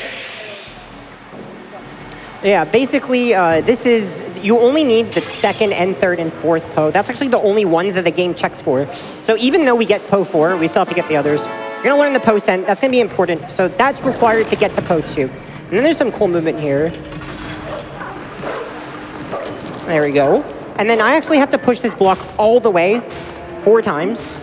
And I'm actually going to get this chest because I need the rupees. But yeah, you have to, we're opening a shortcut.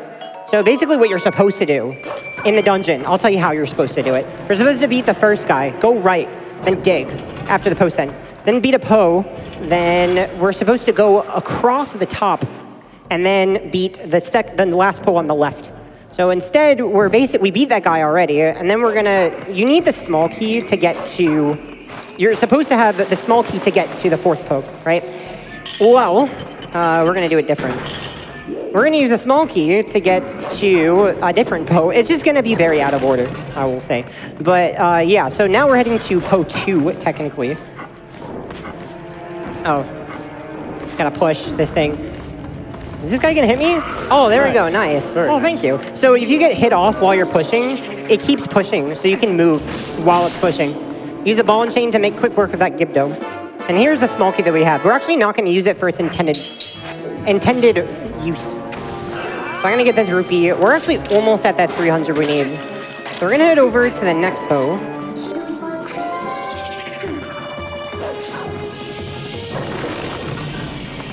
This guy likes to go out of bounds, so I hope he doesn't do that. Okay. All right. And then we can just B-attack him. And there we go. That is Poe 2. Because 2 comes after 4, right? That's how counting works. Totally. Yeah. Alrighty, there's actually a really cool trick coming up. I can actually get hit off by this rat. As I'm pushing that spinny thing, we gotta push it again to leave. And this is very unintended. We're not supposed to go this way. We're not supposed to go out back this way. We're supposed to go over the top and use our small key at the top. Oh, I guess I'll...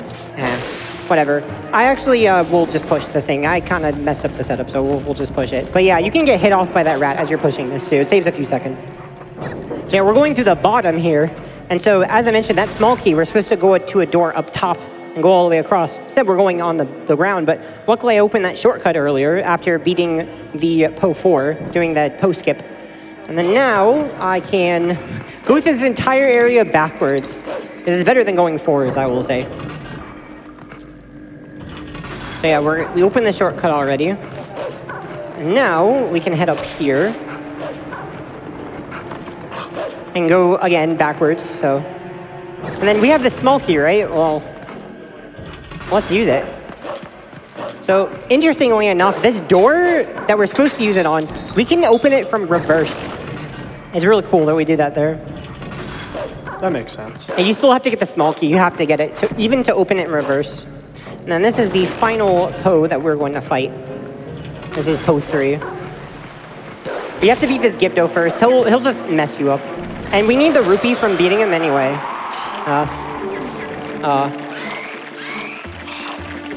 What are you doing, Wolf? Okay, wait. Hold on. Let him cook. He's cooking. Hold on. Yeah, sometimes this redead can be really annoying. Okay, there we go. We got him. This room is definitely one of the more challenging Poes because of all these little style things rolling around. And then your health is... I hope I don't die here. Okay, we shouldn't die.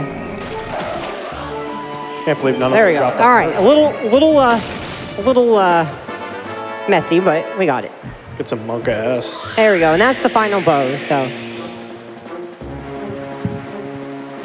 I'm actually going to take it a bit riskier. I'm not going to get a backup part.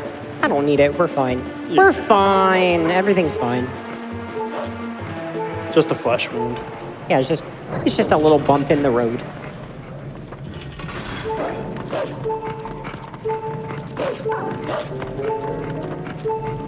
Alrighty, so that is the first part of the dungeon. It's actually the longest part of the dungeon, but it gets even harder from here. So basically, it is the second part of the dungeon. It's actually going to be a lot faster than the first part. But yeah, we get past this door. As I mentioned, there's a category called low percent, which does something called a rupee slide, which basically, when you pick up a rupee, you move a little bit, and it takes a very long time, but you can clip through this wall because you don't have collision while you're holding a rupee. So you just kind of, the speedrun just spends like 9 hours looking at a rupee. And you very slowly clip through. We can go through here as a wolf. So we're actually heading through backwards. So you're supposed to get this chest after getting the spinner. Instead, we're gonna, again, head through backwards. We're gonna get this chest and then we're gonna backtrack and go to the spinner from there. So there's the big key. And then this area has some really cool movement. So it's faster to be human here. It's a little hard though. So here's some parkour.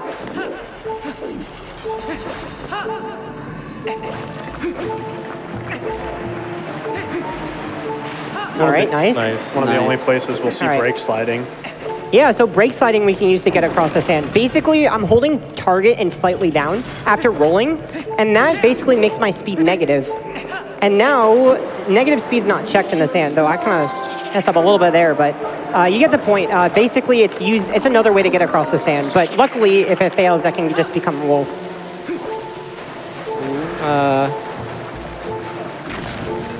Okay.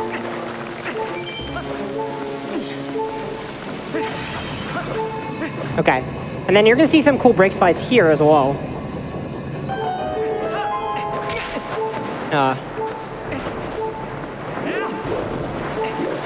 There we go. All right. Nice. Now we're past all that, and we can go fight. Wait, fight? Is that right? Fight? Yeah, we're Fight. fighting. Yeah. We'll Fight, see. We'll see. Fight Surely in not. quotation marks. Very merciful letting these enemies live. All right, this trick's kind of difficult. Basically, this boss fight, it's supposed to lower a door to get to the next area when you beat the boss, the mini boss.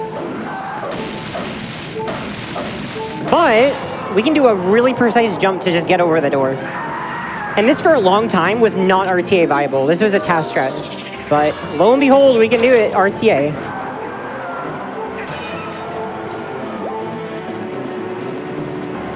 Okay, I gotta do back up here. All right, that's looking good. All right, so now I gotta get into position.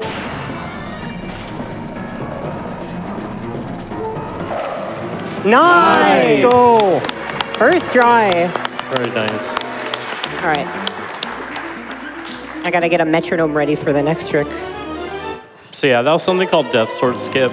Basically, Alberto just maneuvered the Death Sword into a specific spot on the wall and then crawled back a little bit as Wolf. And then he was holding a Midna charge too, and then the Death Sword started moving to the side like that, and then it gave him a really high long jump, which just allowed us to climb over that wall. Yeah, it's very similar to early Master Sword, which we do towards the beginning of the run. It's basically the same idea. Oh, he almost hit me. Shout out to Nimzo. Nimzo got hit by that guy. Love Nimzo. This trick that's coming up was actually only for, it was in the 2018 task, but it wasn't given a setup until late 2020? Yeah, late 2020. Yeah. So this trick's been around for a while now, but it's still very, very difficult. We still don't understand a lot of things about it. There's just a lot of variables that interact with each other in a lot of weird ways. So, I guess we can talk about it a little bit before, because we're hopefully going to give Al some quiet so he can focus during it. Oh, this trick is absurdly hard. I mean, it is the hardest trick in the game. It is very, very difficult. Very few people are actually able to do it because it's so hard. So basically what we're going to do is we're going to use an enemy to help us clip out of bounds and get past Stallard. And after we have to clip out of bounds a few times in a few different ways, and just getting the enemy into position is already really, really precise. So hopefully it all goes well. Then we'll need a bomb boost after we get all that out of bounds stuff. It's just a 3-frame window. It's pretty solid. Yeah, we'll end up giving you guys the cue for when to clap. And when we do, I want you guys to be very loud. We want, Yes. Yeah. But before then, quiet. We need to stay quiet. This trick, oh my goodness. We'll give right. you guys a cue. All right. So basically, we can skip this boss fight. And it saves about 2 minutes over fighting the boss. But it's really difficult. Basically, it's going to involve getting a Style Trooper into the wall by doing a trick called claw shot actor displacement. Basically, if you're in the middle of claw shotting an enemy and you basically like fall off a ledge or get hit, you move the enemy instead of you claw shotting. And we can use that to move the Style Trooper to get out of bounds. So, all right, I hope I can get this. Here we go. Here we go, guys. This boss is kind of a bonehead.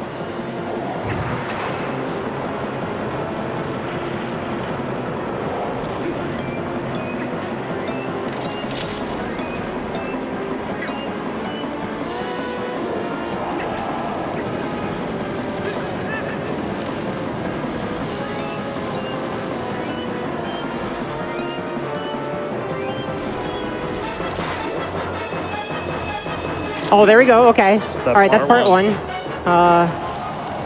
He won't hit me. All right.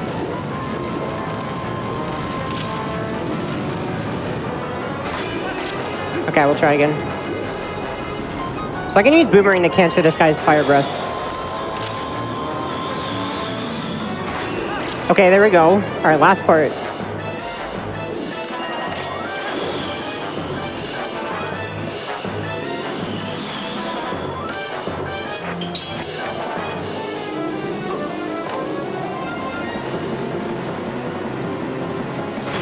Yes!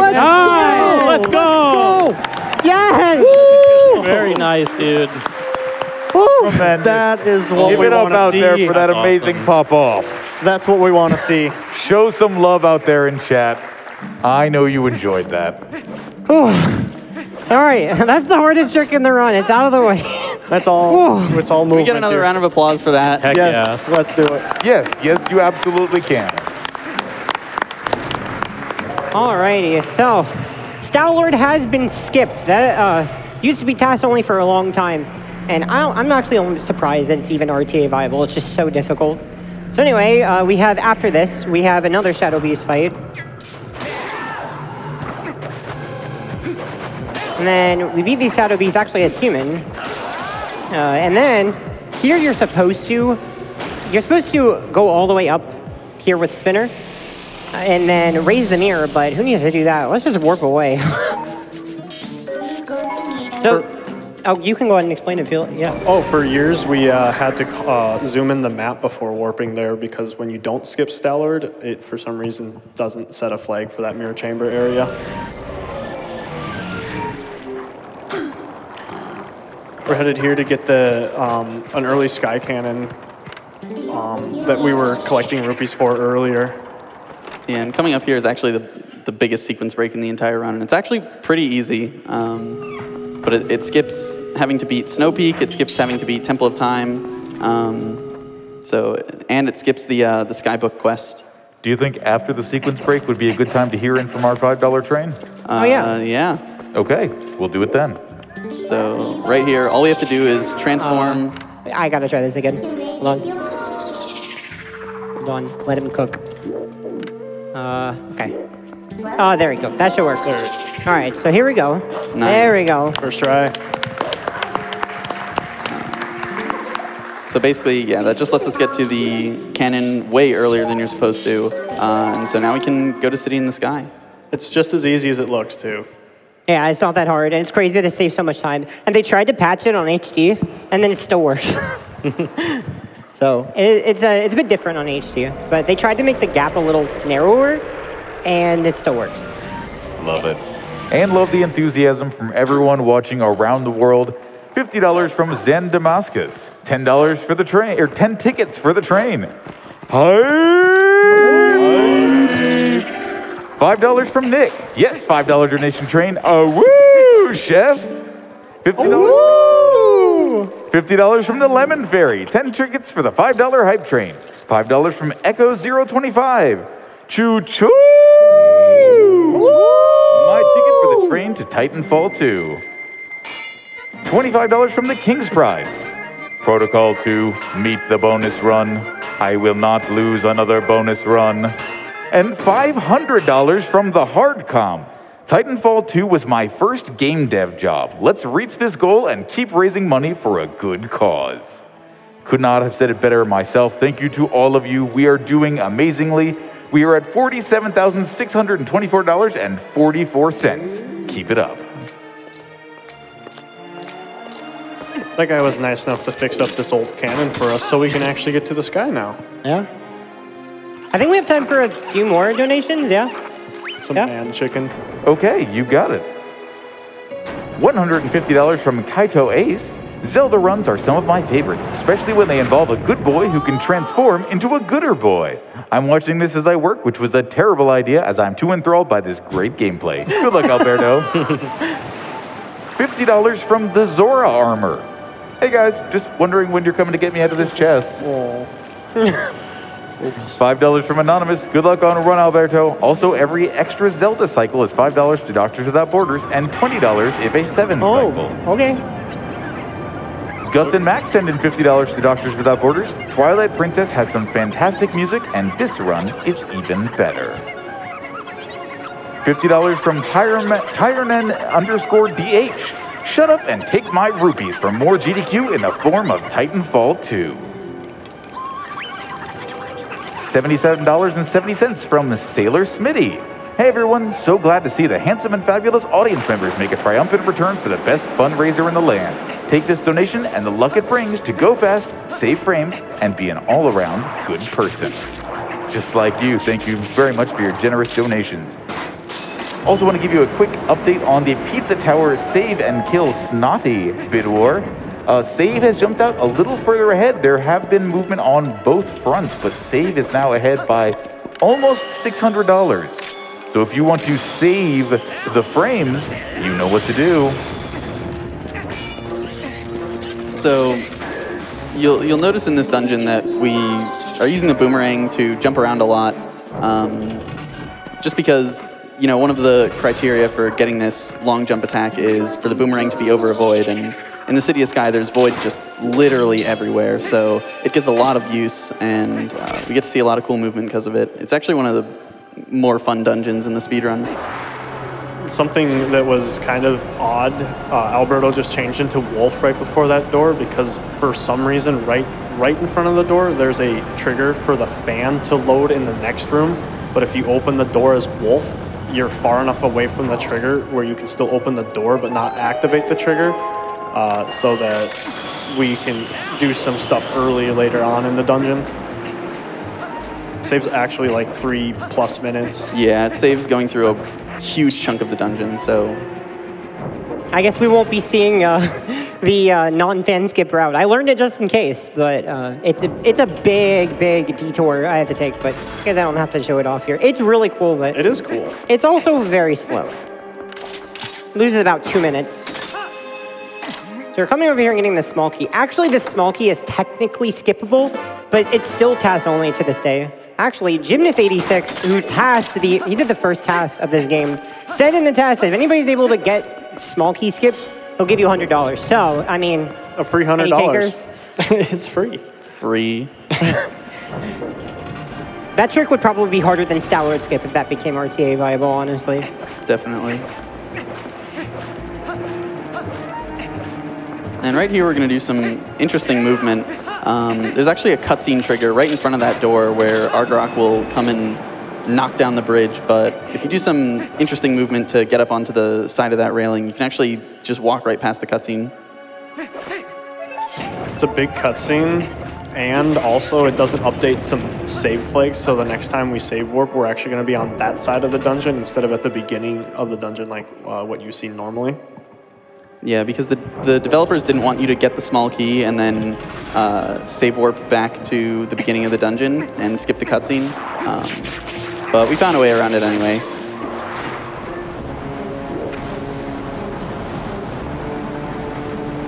Every time I go on the spinner at the very end, what I'm trying to do is hop off the spinner and then very quickly get a rollout. See if I can get this one. I didn't get the other one. Oh, there we go. Easy. Little time save. First try.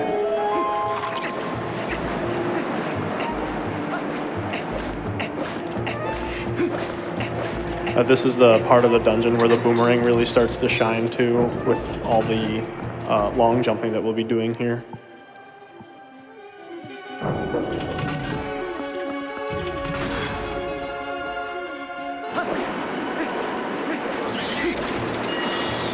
And we're bouncing it off the door so it comes back faster. We can't LGA it until it's over the void. So it comes back faster. It goes. We jump attack when it's over the void. And then here we can actually use an enemy for this. I think the keys would have messed me up. Yeah, well, he did mess me up. Just messing you up. Yeah. All right. That keys is being a little mean, but it's okay. All right. There we go. Just wait for the boomerang to be over the void. And then here, this is something really funny. See if I can get it with these two enemies.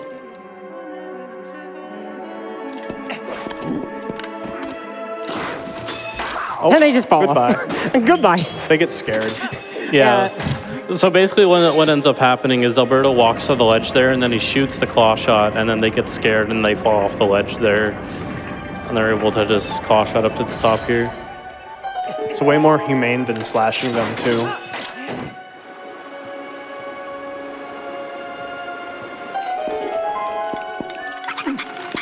Lovely man chicken noises. Yeah, we're gonna need some man chickens in chat.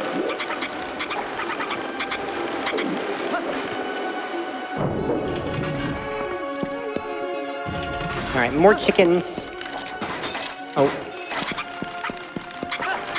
Using the iron boots to sink down. Anytime you have iron boots on, you fall faster in this game. Yep, and what Alberto's gonna do right here is he's just gonna fly all the way to the edge, and then right before Very good. drops ledge, he'll drop the uke. Yeah, that basically skips a puzzle in that room. You want to see something really cool? All right, I'm gonna go for it. I'm gonna go for it.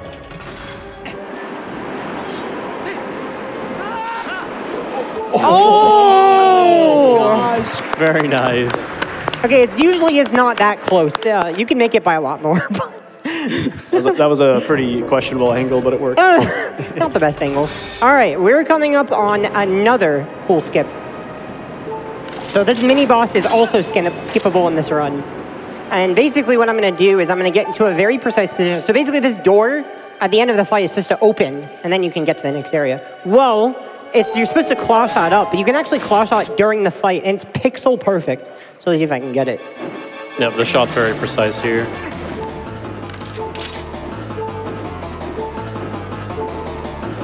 Hey! And there we go. We've skipped our Alphos. Come on and slam. Alrighty. Well, now I'm stuck. What do I do? I can just save and quit. That works. I'll put you right to the beginning of the dungeon, probably. Probably. Yeah, it's fine. Yeah, maybe. You can just keep playing again later. That's why they put that feature in the game, right? Yeah, let's stop this run right now and come back later. That's what we're supposed to do, right? All right, there's this cool thing here. You can jump attack onto this chest. And you can side hop and then jump attack from there. All right. This is where we can see the effects of skipping the cutscene earlier. Yeah, so we spawn here instead because, we never watched the Argarok breaking the bridge. And luckily, because of that, the bridge is still there. Hey, look. So it's a very interesting side effect. I don't really think it saves time, that change in spawn. Not much, if it does, but it's interesting. Oh, here comes up a very, very recent discovery within the last month and a half or so, which is pretty significant for Twilight Princess. We used to have to go outside and do some boomerang jumps up in the outside area up here, but now we can clip through the gate using a really, really precise setup. And you can also see the fan has not started. That's because I skipped the trigger earlier. Otherwise, we'd have to do a big detour. All right, let's see if I can get this trick. It's a precise claw shot. All right, let's try that. Oh, I think that's it. All right. So there we go, and there we go. Easy. Through the floor. So there's a very small gap that you can claw shot through. And so that very tiny gap is what I claw shotted through to get to the top. Very precise. And now we have the boss key. What's up, buddy? Okay. I had to do my juking skills on him. Can I jump in real quick with some other appreciation for your skip prowess? Yes. Yes. We've got $50 from Aru, who says, excellent stellar skip and awesome job. Almost done getting all the fun tricks out of the way. That's in quotation marks. Cool seeing the run change since last watching. And $25 from Trenzek. Nice stellar skip. Take my money. Here we have a really cool double LJA to get across these fans. Not super hard, but it looks really cool. But sometimes the Kargarok will come by. Nice. Oof. So we didn't start the fan. We didn't start the rotation. And so you can just do that instead of making them rotate. All right, there's a lot of claw shotting here. There's a lot of double claw shotting. So basically, you can enter claw shot faster. What I just did there was I fired the claw shot off. Again, I'm going to do it here. That's one of the ways that you can basically enter first person faster for the double claw shots. You can also do it by holding target, but if I did that here, I'd target these are alphas, so I'm not doing that right now. Yeah, basically this entire room is just on a cycle, and it's very important that we make the cycle. So, all right, some difficult claw shotting here. All right, that was a little close. All right, let's see if I can get this. Nice. Clean. Bam! Nice. Go, fast cycle. Yeah, those claw shots are really difficult to do, especially with a control stick. All right, again, we're using iron boots to fall faster.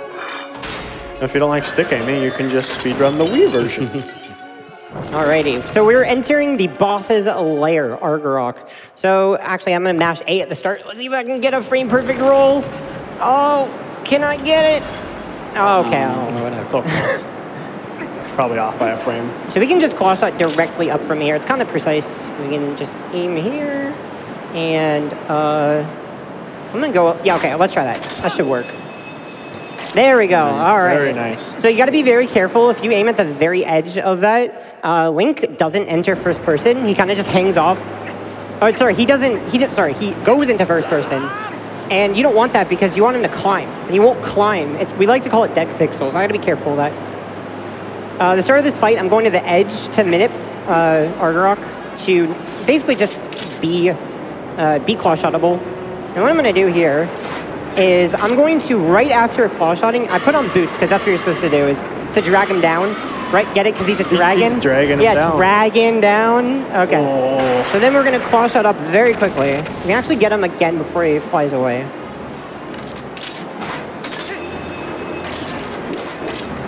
Oh, that was a little close. Sorry. All right, nice. This cutscene kind of drags on a little bit. Yeah, this fight's long. It really tends to drag on. Oh my. We actually have time for a quick few donations during this cutscene. Oh, good. I was about to ask the audience if they'd like me to cut you off. No, I kid. $500 from Shipolo with 100 tickets for the choo-choo train, please. That's a big train. Choo-choo! $10 from the Stall Lord. Hey, where'd you go? You could have at least helped me out of this quicksand pit before you left. Rude. And the Tears of the Kingdom tax are still rolling in. $500 from the Jared. Tears of the Kingdom tax. I have been playing a lot of Tears of the Kingdom while watching SGDQ. $50 from Shilly, donating to apologize to Wolflink for how many wolves I've killed between Breath of the Wild and Tears of the Kingdom. Oh, no. Oh, man. $50 from Zereos. Just a friendly reminder to all my fellow Tears of the Kingdom taxpayers out there to pay up your good boy taxes at the stables and collect their some treasure. $25 from Merlin's Whiskers. It's finally after 5 p.m., so I can stop pretending to work and focus on GDQ. Paying my Tears of the Kingdom tax now, so I can sit back and enjoy my favorite event. Thank you for all your hard work, and happy Pride. And $25 from Bride. Huge shout out to the guys for the explanations. I played Twilight Princess about 40 times, so learning all about the glitches and exploits has been fascinating. Also, here's my Tears of the Kingdom tax.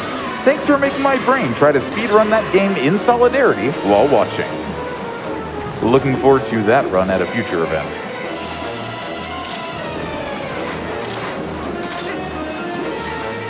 This fight is, it's a 3-cycle based fight where we have to get up and stab him 3 times. For the first 2, we will wait for him to roar and then dip down on this chain just below the point where he thinks that we've fallen down, so he stops breathing the fire. And then we'll get around to him a little bit quicker than normal. And that's the same for the first 2 phases. And then the 3rd phase, we'll do something similar, but it's going to require slightly different movement.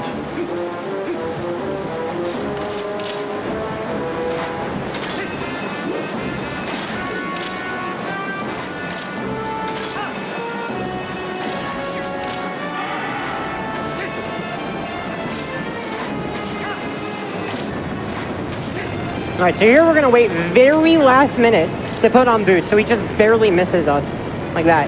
Very close, very nearly misses us. And we're gonna take him off as soon as he breathes fire. And that cancels that, and bam, Argarok is done. Very nice.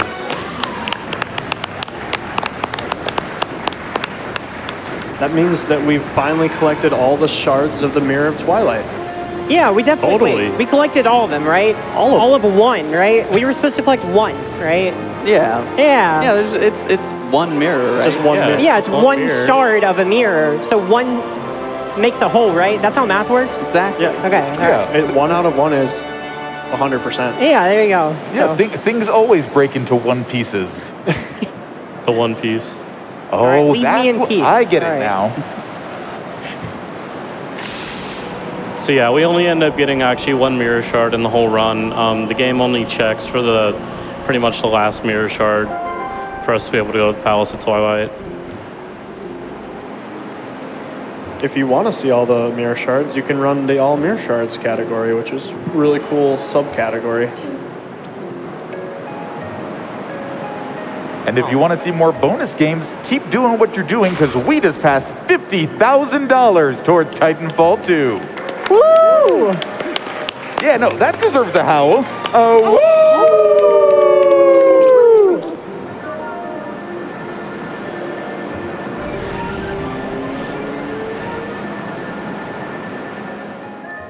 This next dungeon is gonna be really fun.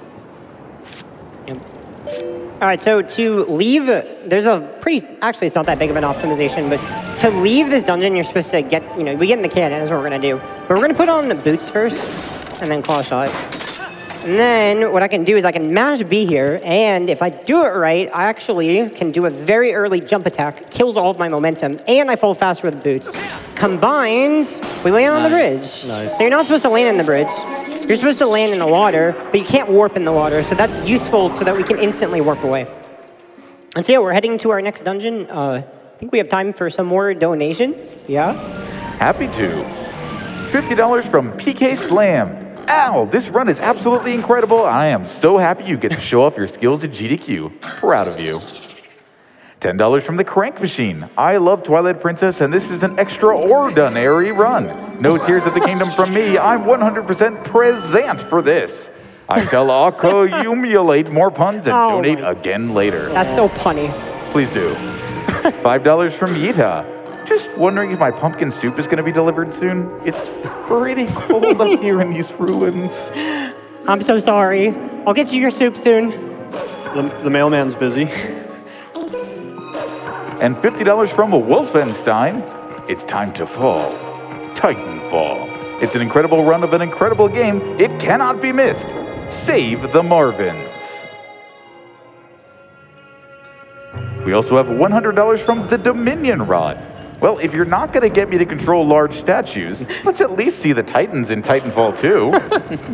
Seems reasonable. $20 from Cyberbot X. Always good to catch them SGDQ after work. Insert something here about chefs, and also helping to push Titanfall 2 to getting in. Request accepted, donation read. Thank you very much, Cyberbot X.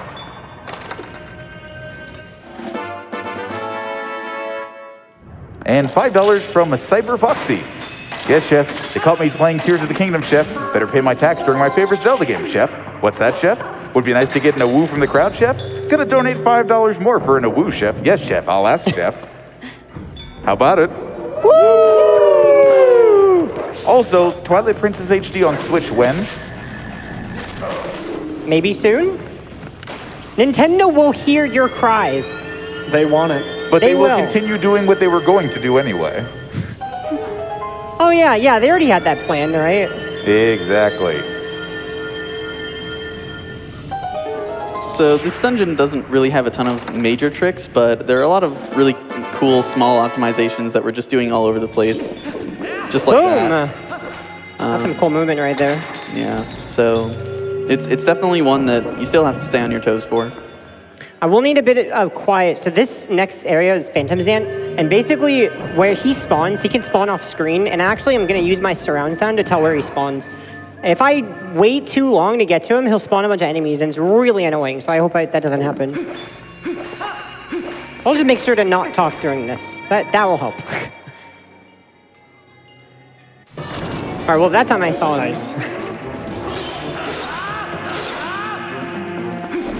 Right. See? Right. Nice. Help. And then 3 spins, that finishes him off. Easy. So the attacks that I did were very specific. You have to, basically, you don't want to deal him too much damage because he'll just start teleporting a bunch. So I'm deliberately doing the maximum damage I can to prevent him from doing that because it's very slow. All right, well, this ball is going to come in handy. I gotta hand it to you. Those puns are good. Ooh. Do you think that's the hand from Wind Waker? Any Wind Waker fans? I don't know if that's the hand, but I bet we can figure it out. Thank you. I'll be here all week.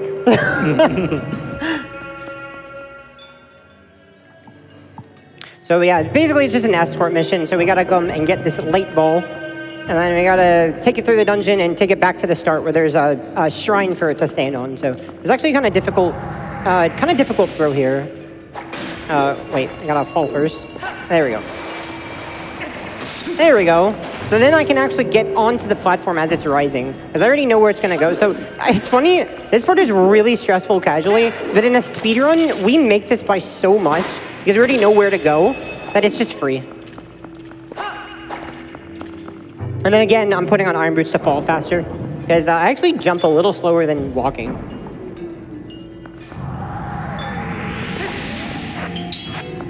Alrighty, so we are going to go ahead and head over to the other side. We have time for about one quick donation. It's about to get crazy. There's going to be a really hard room coming up. Okay. One quick donation. Tiernan_DH with $50 saying, shut up and take my rupees for more GDQ in the form of Titanfall 2. Make sure when you donate to add your incentive and make sure it is added in that submenu before donating at gamesdonequick.com/donate. So coming up right here, we're going to make use of the boomerang once again. We can actually LJA across this gap instead of having to wait for the slow platform to take us all the way across. So it saves quite a bit of time. I think I'll just barely make it. Easy. All right, this is probably the hardest room in the game. Any Mario fans? Well, this is the Mario room in the game because there's some platforming, and you have to defeat enemies while platforming. It's very difficult. So, and there you can get some bad energy and get hit by keys here, so I hope that doesn't happen. Hopefully the keys police don't come and say hi. All right, that's part one. All right, this is the really hard part. Okay. All right, all right, all right, nice. And bam! Nice. Clean. Yeah, making those platform cycles is definitely really, really tough. It takes a lot of practice. And there's like 8 different positions for the head to spawn, which all have like a slightly different way that you should react to it. So you can only get good at this room if you just practice to react to whatever spawn comes. And hey, Mr. Alberto, thank you so much for showing off my skills.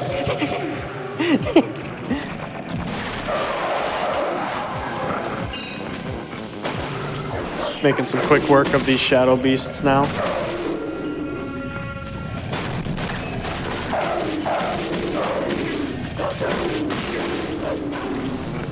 I can just barely make it to this claw-shottable target. Oh man, that wasn't even close. Nice. That wasn't even close. That was really so you can reach that before this cutscene. And then we can double claw shot, use our Spidey skills to get over the next area. Spidey skills? There we go. And then we get this chest. And now we're supposed to drop down and then claw shot the target, but it's actually faster to LJA to get back. But only for RTA. Taz can just kind of like walk off the edge and then just claw shot instantly. So it is not technically faster, but I mean, we're not Taz. You have to do it like instantly to save time with it. Then we have another Phantom Zan fight coming up. So again, I'm gonna need a little bit of quiet so I can use my surround sound, and then we'll be good. It's exactly identical as the last one. Recycled boss.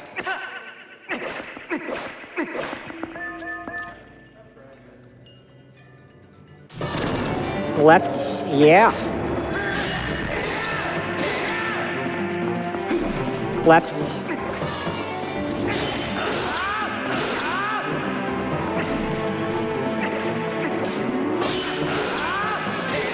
And there we go. All right. Nice, let's go. Nice. Second Phantom Zan, and the last. Well, next time we fight Zan, he won't be so Phantom, actually. Something we really haven't talked about much is the way that this game interprets damage done, because there's a lot of times that if you do the full combo to a boss, that it will make them go into the next phase. or make them spawn around or do something. So we do only a certain amount of damage to limit the amount of RNG that happens by stun locking or just keeping them occupied. It's really strange that like Morpheal only has 3 health, whether you have the Master Sword or the Ordon Sword, and it's calculated the exact same. It only decreases on the 4th stab. Damage values don't make any sense in this game because the Ball and Chain apparently has a damage value of like 200 or something crazy like that. But it also does like no damage to King Bulblin. Yeah, for some reason. Yeah, damage values are weird in this game. They're not logical, I will say that. All right, something you've been seeing is me claw-shotting. I'm kind of moving as I claw-shot. That's the same trick I used to do Stellar Skip. We like to call that an L-slide. So it doesn't take that much time here because, you know, you just move a little bit while claw-shotting. But it's basically, you hold a direction, then you press target, and that allows you to move while claw-shotting. And then more Mario. Let's go! Nice. All right. Pretty handy with those platforms. I'm trying to get a heart. Oh, that's a little too far away. All right. This jump. There we go. How could you be so heartless? Akis was on its way. Yeah, he's on a mission. I can actually, you can throw or drop this ball in a 1-frame window. I'm just mashing A. You can mash other buttons too, but... Oh, there we go. Nice. And that allows us to then, we can pick it up. Oh. Okay. All right. And then just, it's faster because we can claw shot it while on the platform. You make this jump. Hiya! Oh, that ball, it had it coming. It is now time for Butter Sword. Butter! Butter Sword. It's got the drip. Oh, we got time for about 1 or 2 donations. No problem at all. $25 from Arcashine. Titanfall 2 speedrunners are masters at their craft. Let's get that goal up and experience the unreal movement together. And $100 from Zelda Savvy. Tears of the Kingdom tax with interest. Let's get this Titanfall inbound, chef.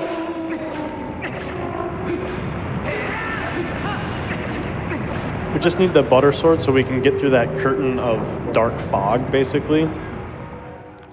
And then it has a great out. It one-hit KOs everything after that. Yeah, I think that waterfall is the only actual required use of it, right? So I think so. Yeah, if we could find another way to get past that waterfall, we actually wouldn't need to get the orbs at all. Gotta throw these balls. Very nice. I think the other one hit. Man, I'm getting bullied over here. Oh, nice. All right, that one was a little delayed. So yeah, we can clear fog now because we have this upgraded Master Sword. I'm gonna try to get a heart here off of this keys. I actually take a lot of damage here. Oh, nice. There we go. Very nice. And then I can do an LJA to jump over here. There we go. That boomerang, sometimes the boomerang doesn't go out of bounds. And yeah, it's very unfortunate when that happens because the LJA doesn't work if it doesn't go out of bounds. So yeah, we can also one-hit Zan heads too. And what I did there was I spun attacked the platform to form it. And then if you very quickly jump off of the platform, it'll stay formed. And then the next time I come on, I don't have to wait for it to form. So it saves a little bit of time. Take that. All right, we're gonna do another LJA over here.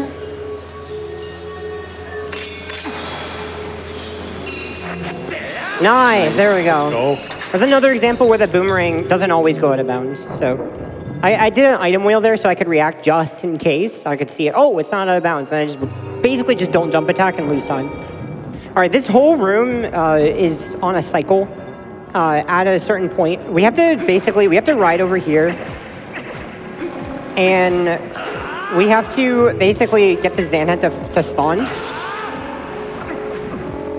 And so basically, I'm going to be on the right edge of this platform because the Zanhead spawns when you reach a certain location. So it's actually faster to be on the right side. Gonna wait for him to spawn. Oh, toot. Toot! Honk! Honk. Get a little LJA here.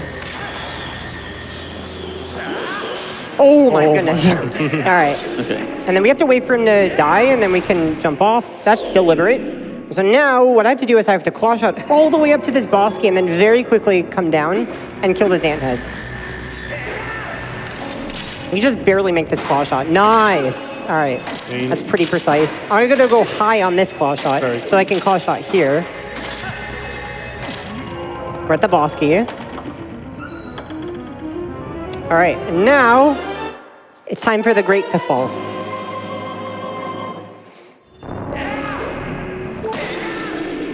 And boom! Nice. Very nice. Clean room. Yeah, that cycle's really hard to hit. Yeah, that you could just barely make that cycle. Really just because claw shotting is so difficult to do quickly. It's just really hard to be precise with an analog stick. All right, speaking of cycles, this whole next room is completely on a cycle from the second you spawn in. So basically there's a platform at the top and we just barely have enough time to reach it. So every single bit of movement I do here matters. We're gonna start off here. There's gonna be a Shadow Beast fight. But I know exactly when they spawn and I have this cool setup to know when to spin attack. Oh, okay, well. It's okay, I went a little early. I think we can still make this cycle. All right, so I'm actually gonna do an LJA. I'm gonna set one up to this next platform. It's a little faster. Nice. And then I really hope this Bob doesn't hit me. He can just randomly hit you. Okay, there we go. All right. Just random, but he didn't hit me. And then I think we should be fine on this cycle. I can basically this guy over here. When he dies, the other guy spawns. And then let's see if they make the platform. Oh, we make it easily. And then there we go. Jump attack on the platform. Let's go.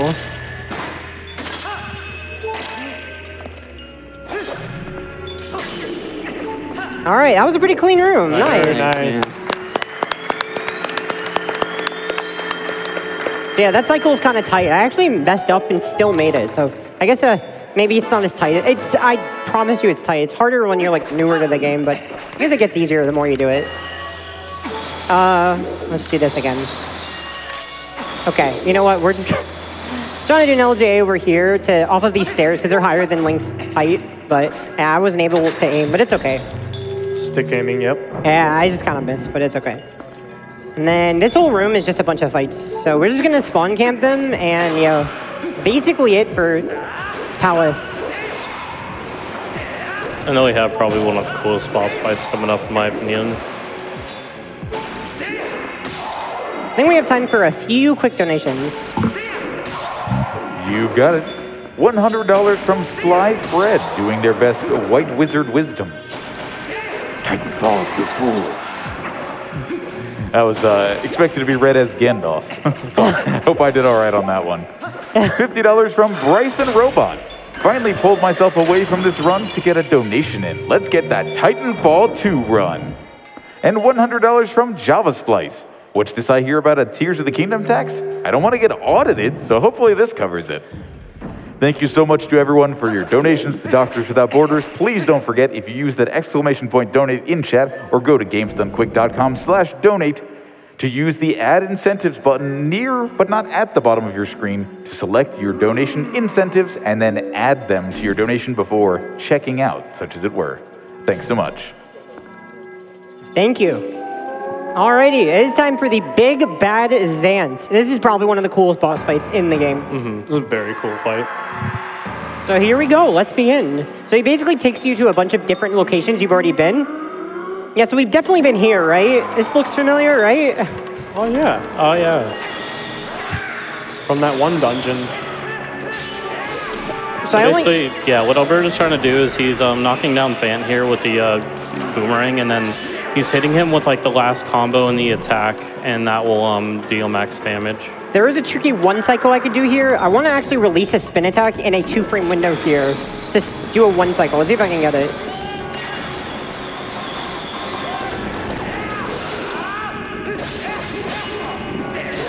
Oh, okay, a little early. It's okay. So basically, you want to hit him as he's teleporting away. And that basically deals him extra damage that just advances the fight. So, but yeah, it's pretty tight. I was probably just 1 frame early on it, so. Yeah, with a few exceptions, pretty much the only hit that matters against Zant is the final hit of the combo. We actually don't want to hit him with the first 3 slashes because it creates hit lag. All right, this is the Morpheal phase, so we need water bombs for this as well, because you're supposed to have Zormar here as well. Sorry, Zormar, I'm not getting you.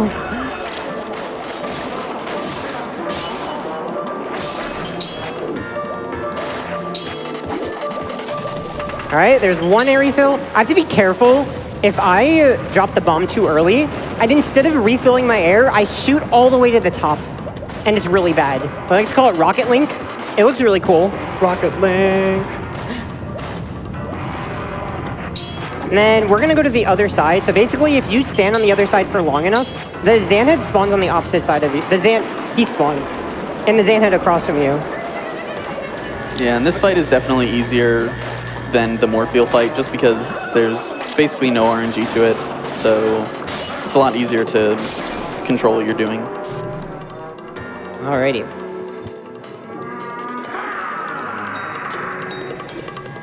So we're gonna equip again over Iron Boots, so he takes it off. All right, and there's a cool use of ball and chain here.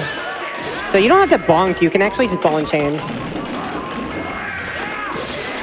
And that's another example of a place where for some reason, like, the jump spins are actually useful there. So it's not every fight that you want to do, like, the 4th hit of the combo. It's kind of weird.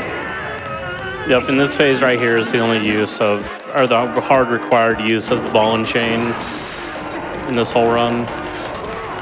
There is pretty much no way around this at the moment. Yeah. Pretty much every other use can be skipped. Like my moves. Sick hops.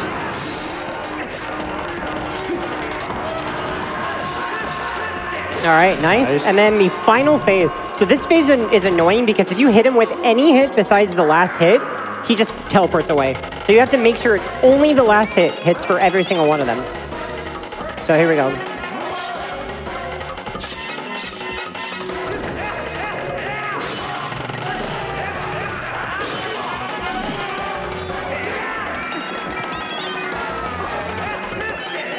Nice! Nice.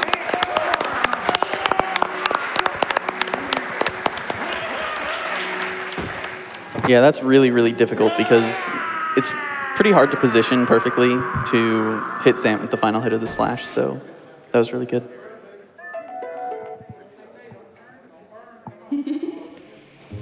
All right. We have time for a few more donations, I think. I forgot the heart container. Oh no, the heart! Oh, not the heart container. Oh. I think we've already seen earlier that half a heart is all Alberto seems to need.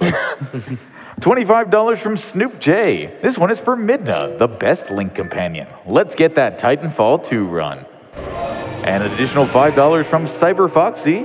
Chef was very pleased of the woo! Here's the promise. Keep up the good work.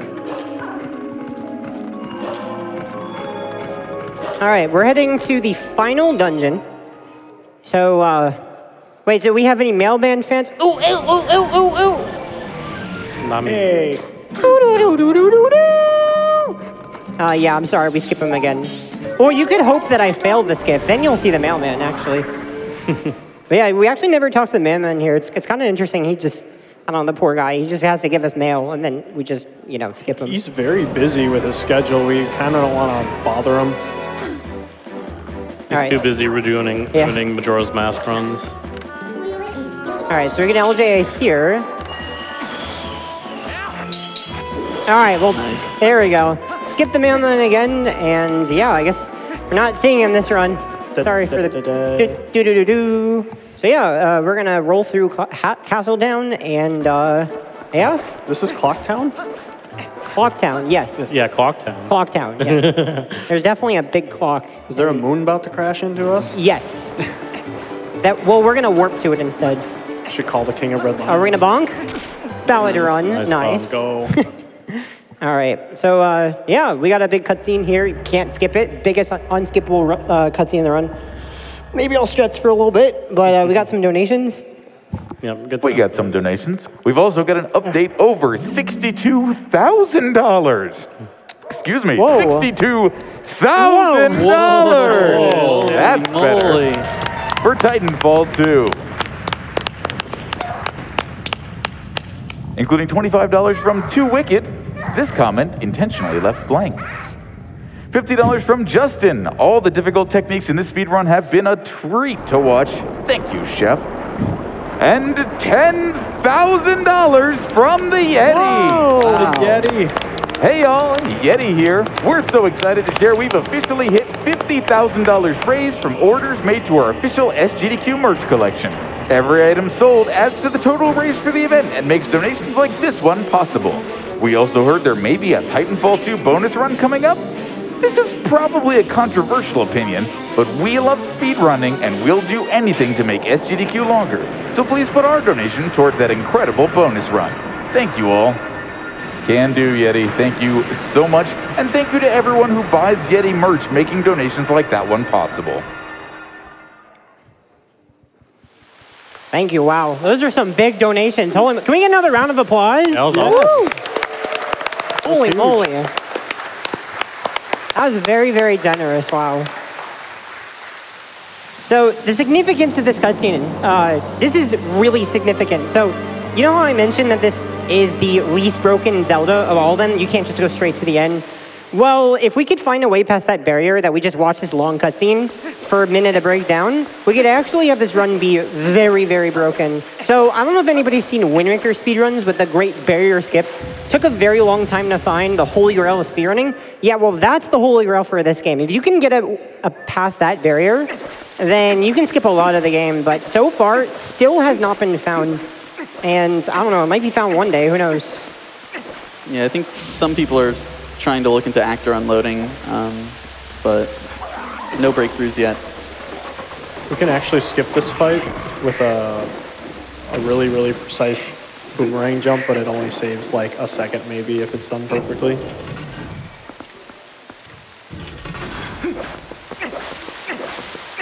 We get into this fight quickly, activate it, skip the cutscene, and then just leave. What's funny is that all these bokoblins, they just all miss Link. They were just like ready to throw him a party. Yeah, right. Unfortunately we only have small barrier skips in this run. Yeah, we do have barrier skips, just tiny ones. We have tons of barrier skips. All right, time for our old friend. Nice. Yep, this is final King Bolwin fight.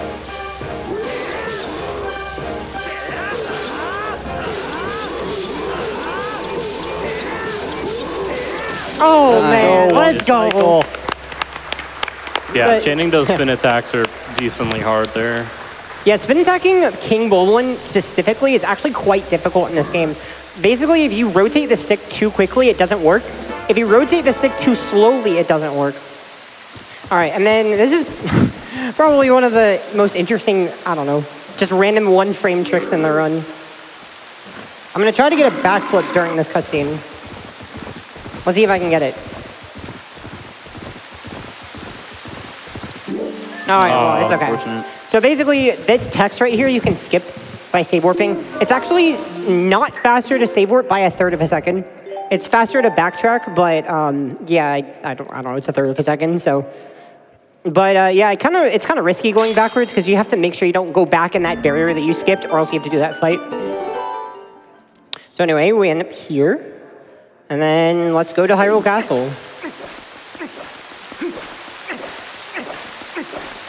So for most of the run, it's important that we go on the right side of the door instead of the left because the animation is faster, but Hyrule Castle is a weird exception. Any of those doors that take you through a loading zone actually just don't matter because Link will always come out the right side. All right, skip here. Oh, nice, there we go. So what I did was I did a jump attack, and then I canceled the cutscene as I was jump attacking, and that prevents Link from walking into the trigger, so he actually never enters it. Some more claw shotting. Okay, this is not supposed to be the first time you encounter this kind of enemy. You're supposed to encounter him before. But here's the Dark Knight fight, so it's gonna be an interesting fight. He kind of just gets plowed. it through. It's just not even close. He's doing his best.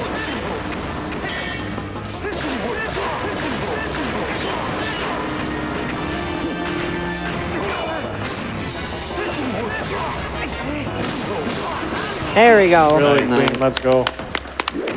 Yeah, the ball and chain ends up making quick work of him right there at the end. Yeah, it's funny because he's supposed to be such a strong boss, but he just kind of just gets wrecked. I don't know, poor guy. It's not strong enough for a speedrunner. So with there, I just I threw the boomerang, and that put out the torch. Then I could get on the rising platform as it's going up. All right, this was only recently found, but oh wait, there we go. All right, there's a different way you can do this pattern. It took a long time to find, but this is not how you're supposed to do these torches. There we go. So that saves about less than a second, and you have to be really fast to get it. But for some reason, there's another order you can do for the torches. It's basically because all of them are on a timer when they go out, and that's one of the combinations that still works. All right, kind of just throw the boomerang and goodbye. It's kind of interesting. We just go straight through all these enemies. Like, all these fights are super duper fast. Those are the biggest, baddest enemies they were throwing at you too. And they're just, it's just not Not enough. anything. Oh, here's another mini boss. All right, there's a cool thing you can do with ball and chain here.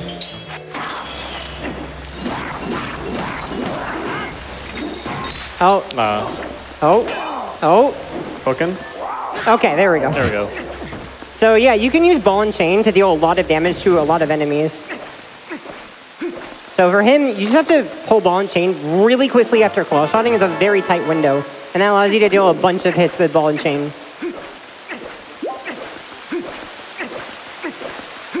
So anyway, we got another cutscene coming up. We got some time for donations.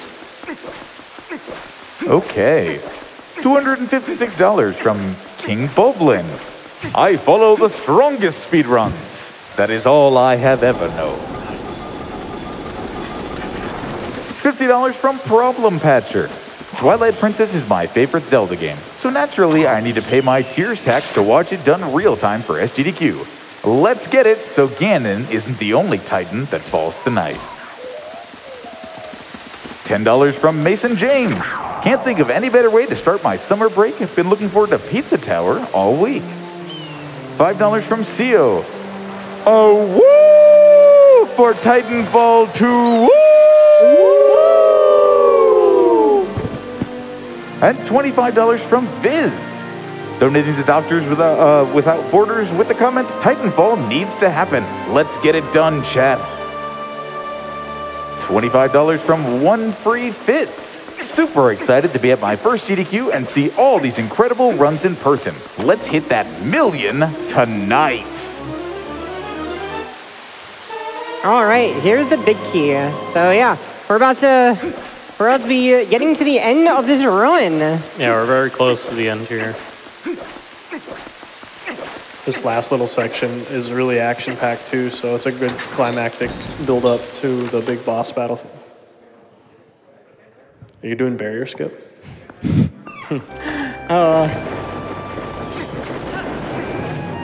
There's like a 2-second time save I can do in this area, but I'm not the best at it.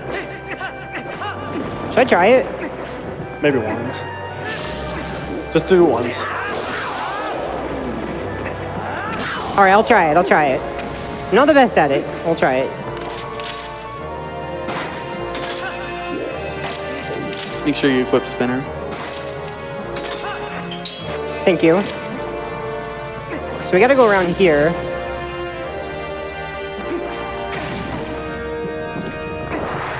Oh, very close. Okay. So yeah, basically there you can get on that track and skip that barrier.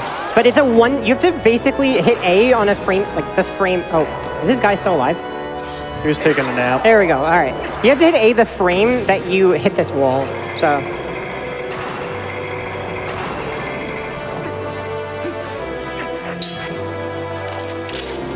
Yep, and here we can skip another fight by claw-shotting to that torch there, and we actually delay that cutscene skip a little bit, otherwise Link would get trapped inside That's the barrier. literally, that's so easy. It's kind of interesting that that even works. And how long did that take to find? They didn't find it till like 2015. And this game came out when? 2006. So just 9 years. To find that you can literally just claw shot. All right, guys, it's time to finish out this run. You guys ready to do some counting again? Heck yeah. I love counting. All right, so guys, the best cycle you can get for Zelda is 7 cycles. Basically, the first, third, and 7 be balls, the light ball. And so, hopefully, I get a 7 cycle. Oh yeah, if I pull the item wheel frame perfectly there, it crashes the game, so. Yeah, we avoid that. It's not marathon safe. Okay, there's one. One down. Ooh. Tricking on them. Oh, Okay. Doritos. 2. So Triforce is actually, you want Zelda to do the charge attack, not Triforces. Triforces are slower. And also how fast Zelda attacks is RNG. Like right here, it's kind of a little slow. All right, 3. 3? Right, that's 3, yeah.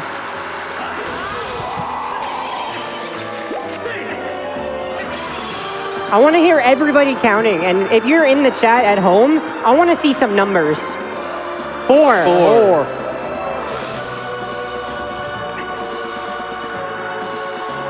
Come on, Zelda. She's taking her time. There we go. Nice. 5. It's actually funny how many times I miscount. 6. 6. All right, guys. Are we going to get a 7? That's the least cycles you can get. Oh, boy. There's Midna over there. Oh, no. All right, 7. Yeah, we wanted that to be a light ball, but it's okay. What is Midna doing over here? Just taking a nap. Still EP. All right, 8. Hey. Let's go. And that is Zelda. All right, everybody check your email. All right, I want to hear you guys chanting, all right? Email. Ready? All right, go. Email.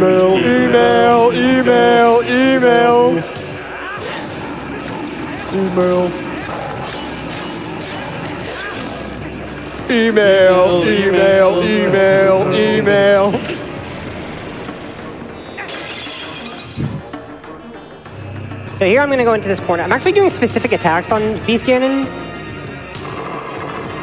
Email.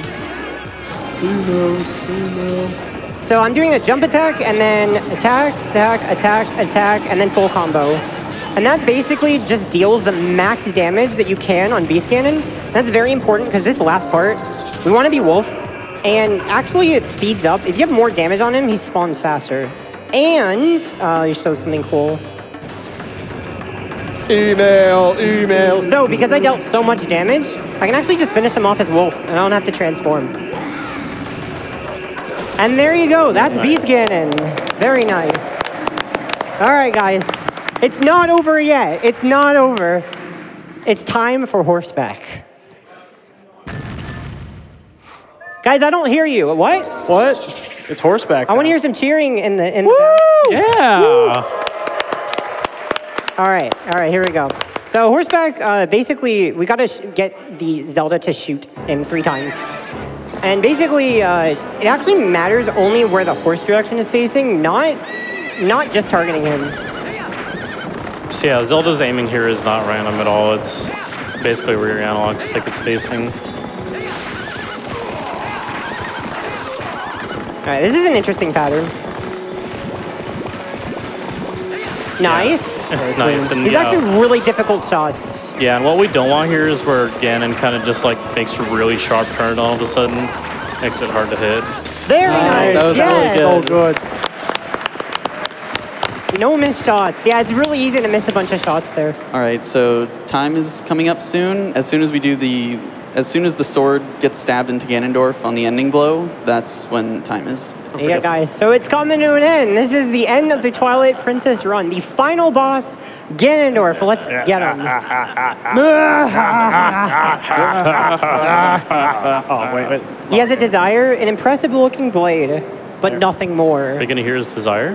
Would you hear my desire? Iron Boots Lantern? To take this foul blade and use it to blot out the light forever!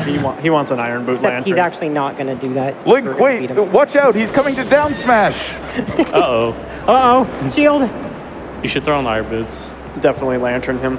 Yeah, and Lantern. So this fight is actually really quick. You can kind of just do a drive-by attack and get behind him. And then you can just keep getting behind him, and then he just kicks and he's vulnerable.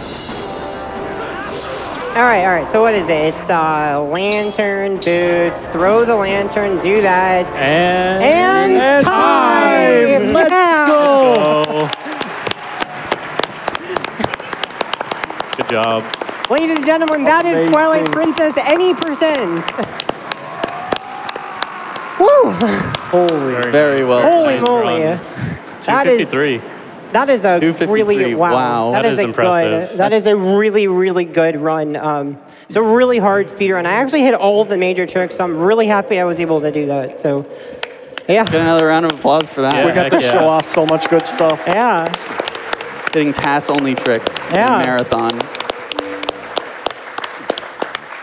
If we do have a little bit of time, there is a funny thing here with Link in the ending sequence. Get some clonks in the chat. Yeah. Yeah. You want to do Yeah. some shout-outs? Shout-outs. Shout out to the Twilight Princess community for Yeah. making this one possible. Yep. A lot of people who have developed the tools that we use are absolutely phenomenal, and how much research goes into making this game more accessible for new runners. Yep. GG's definitely been a new help to practice more efficiently. Yeah, this community has been really supportive of me the entire time running this game. I've actually only been running this game since January of last year, so that's not a long time. So it's just been a crazy journey for me with this game. Like going to GDQ is just, man, I didn't even know I'd end up here. So it's just, I'm just very grateful for this honor. So thank you so much for having me. Thank you to my commentators. Thank you guys. You guys did an excellent job. Thank you. And Thank you. yeah, hope you guys enjoyed the run and good luck. Thank you so much. Hope you have a great rest of the marathon. Can we get a round of applause out there for a community supporting a runner to get to the top of their craft? Absolutely amazing.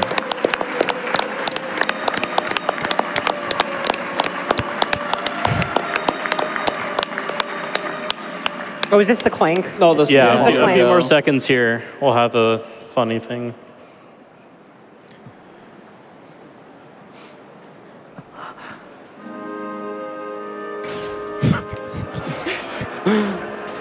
Go Link! Go Link, Go go get her. Link! And he never skips like, No. look at him go. Clank, clank, clank, clank. We get to see Midna. True. Best follower. Shout out to Link for Shout out to not Link. skipping leg day. Never skip He's like got that. muscles. All right.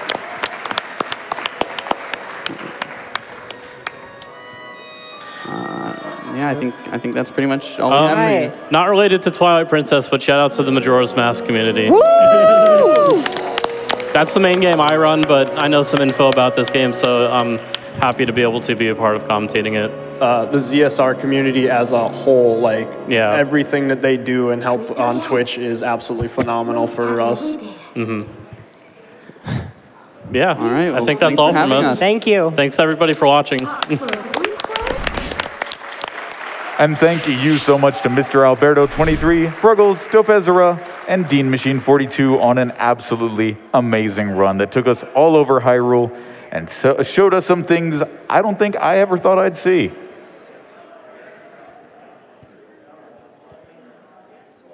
We have one very special donation celebrating that last run. $1,400 from Higsby saying, cheers to a great cause. Best of luck to all runners as we roll into Friday and the weekend. Thank you so much, Higsby. That'll be the end of my time on the mic. It's been so much fun sharing all these runs with you this afternoon and evening, or whatever time the sound of my voice reaches you. We'll be back very shortly with the always amazing Covert Muffin on the mic.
Live from Minneapolis, Minnesota, my screen name is Covert Muffin, and I'm going to be taking over the hosting block for Summer Games Done Quick 2023 for the next couple of runs. Hello out there, audience.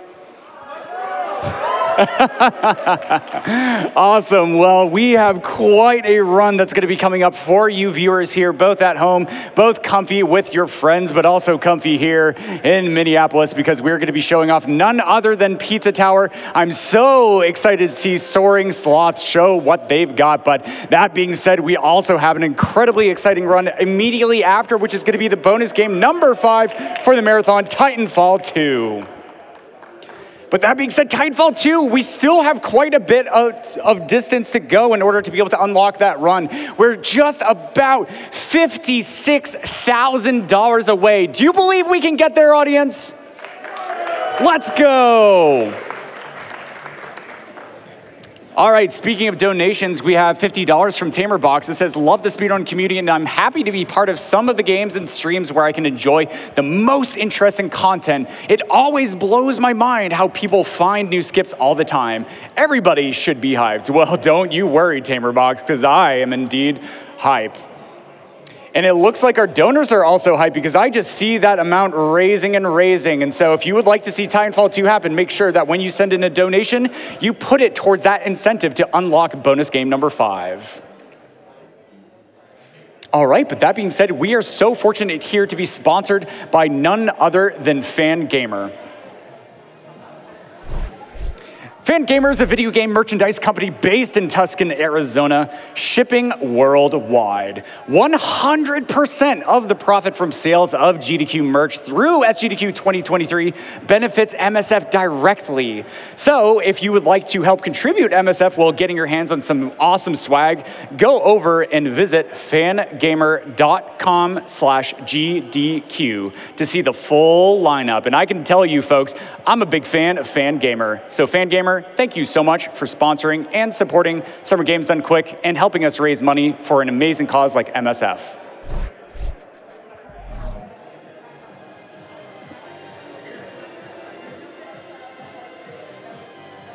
All right, speaking of that, all 100% of proceeds that we are raising here at Summer Games Done Quick is indeed going towards MSF, also known as Doctors Without Borders, right? So even if you can just spare $5, right? I imagine there have to be a lot of you out there in Twitch chat. You just have $5, right? Why not send it into MSF, right? This is saving lives, right? $5 can buy 20 medications to prevent and treat postpartum hemorrhage, right? If you can spare $10, right? That's enough to vaccine and immunize 45 people against poliovirus, right? Results, right? MSF posts these results because they are accurate and they are there. So not only if you unlock additional speedruns like this amazing one from Titanfall 2, right?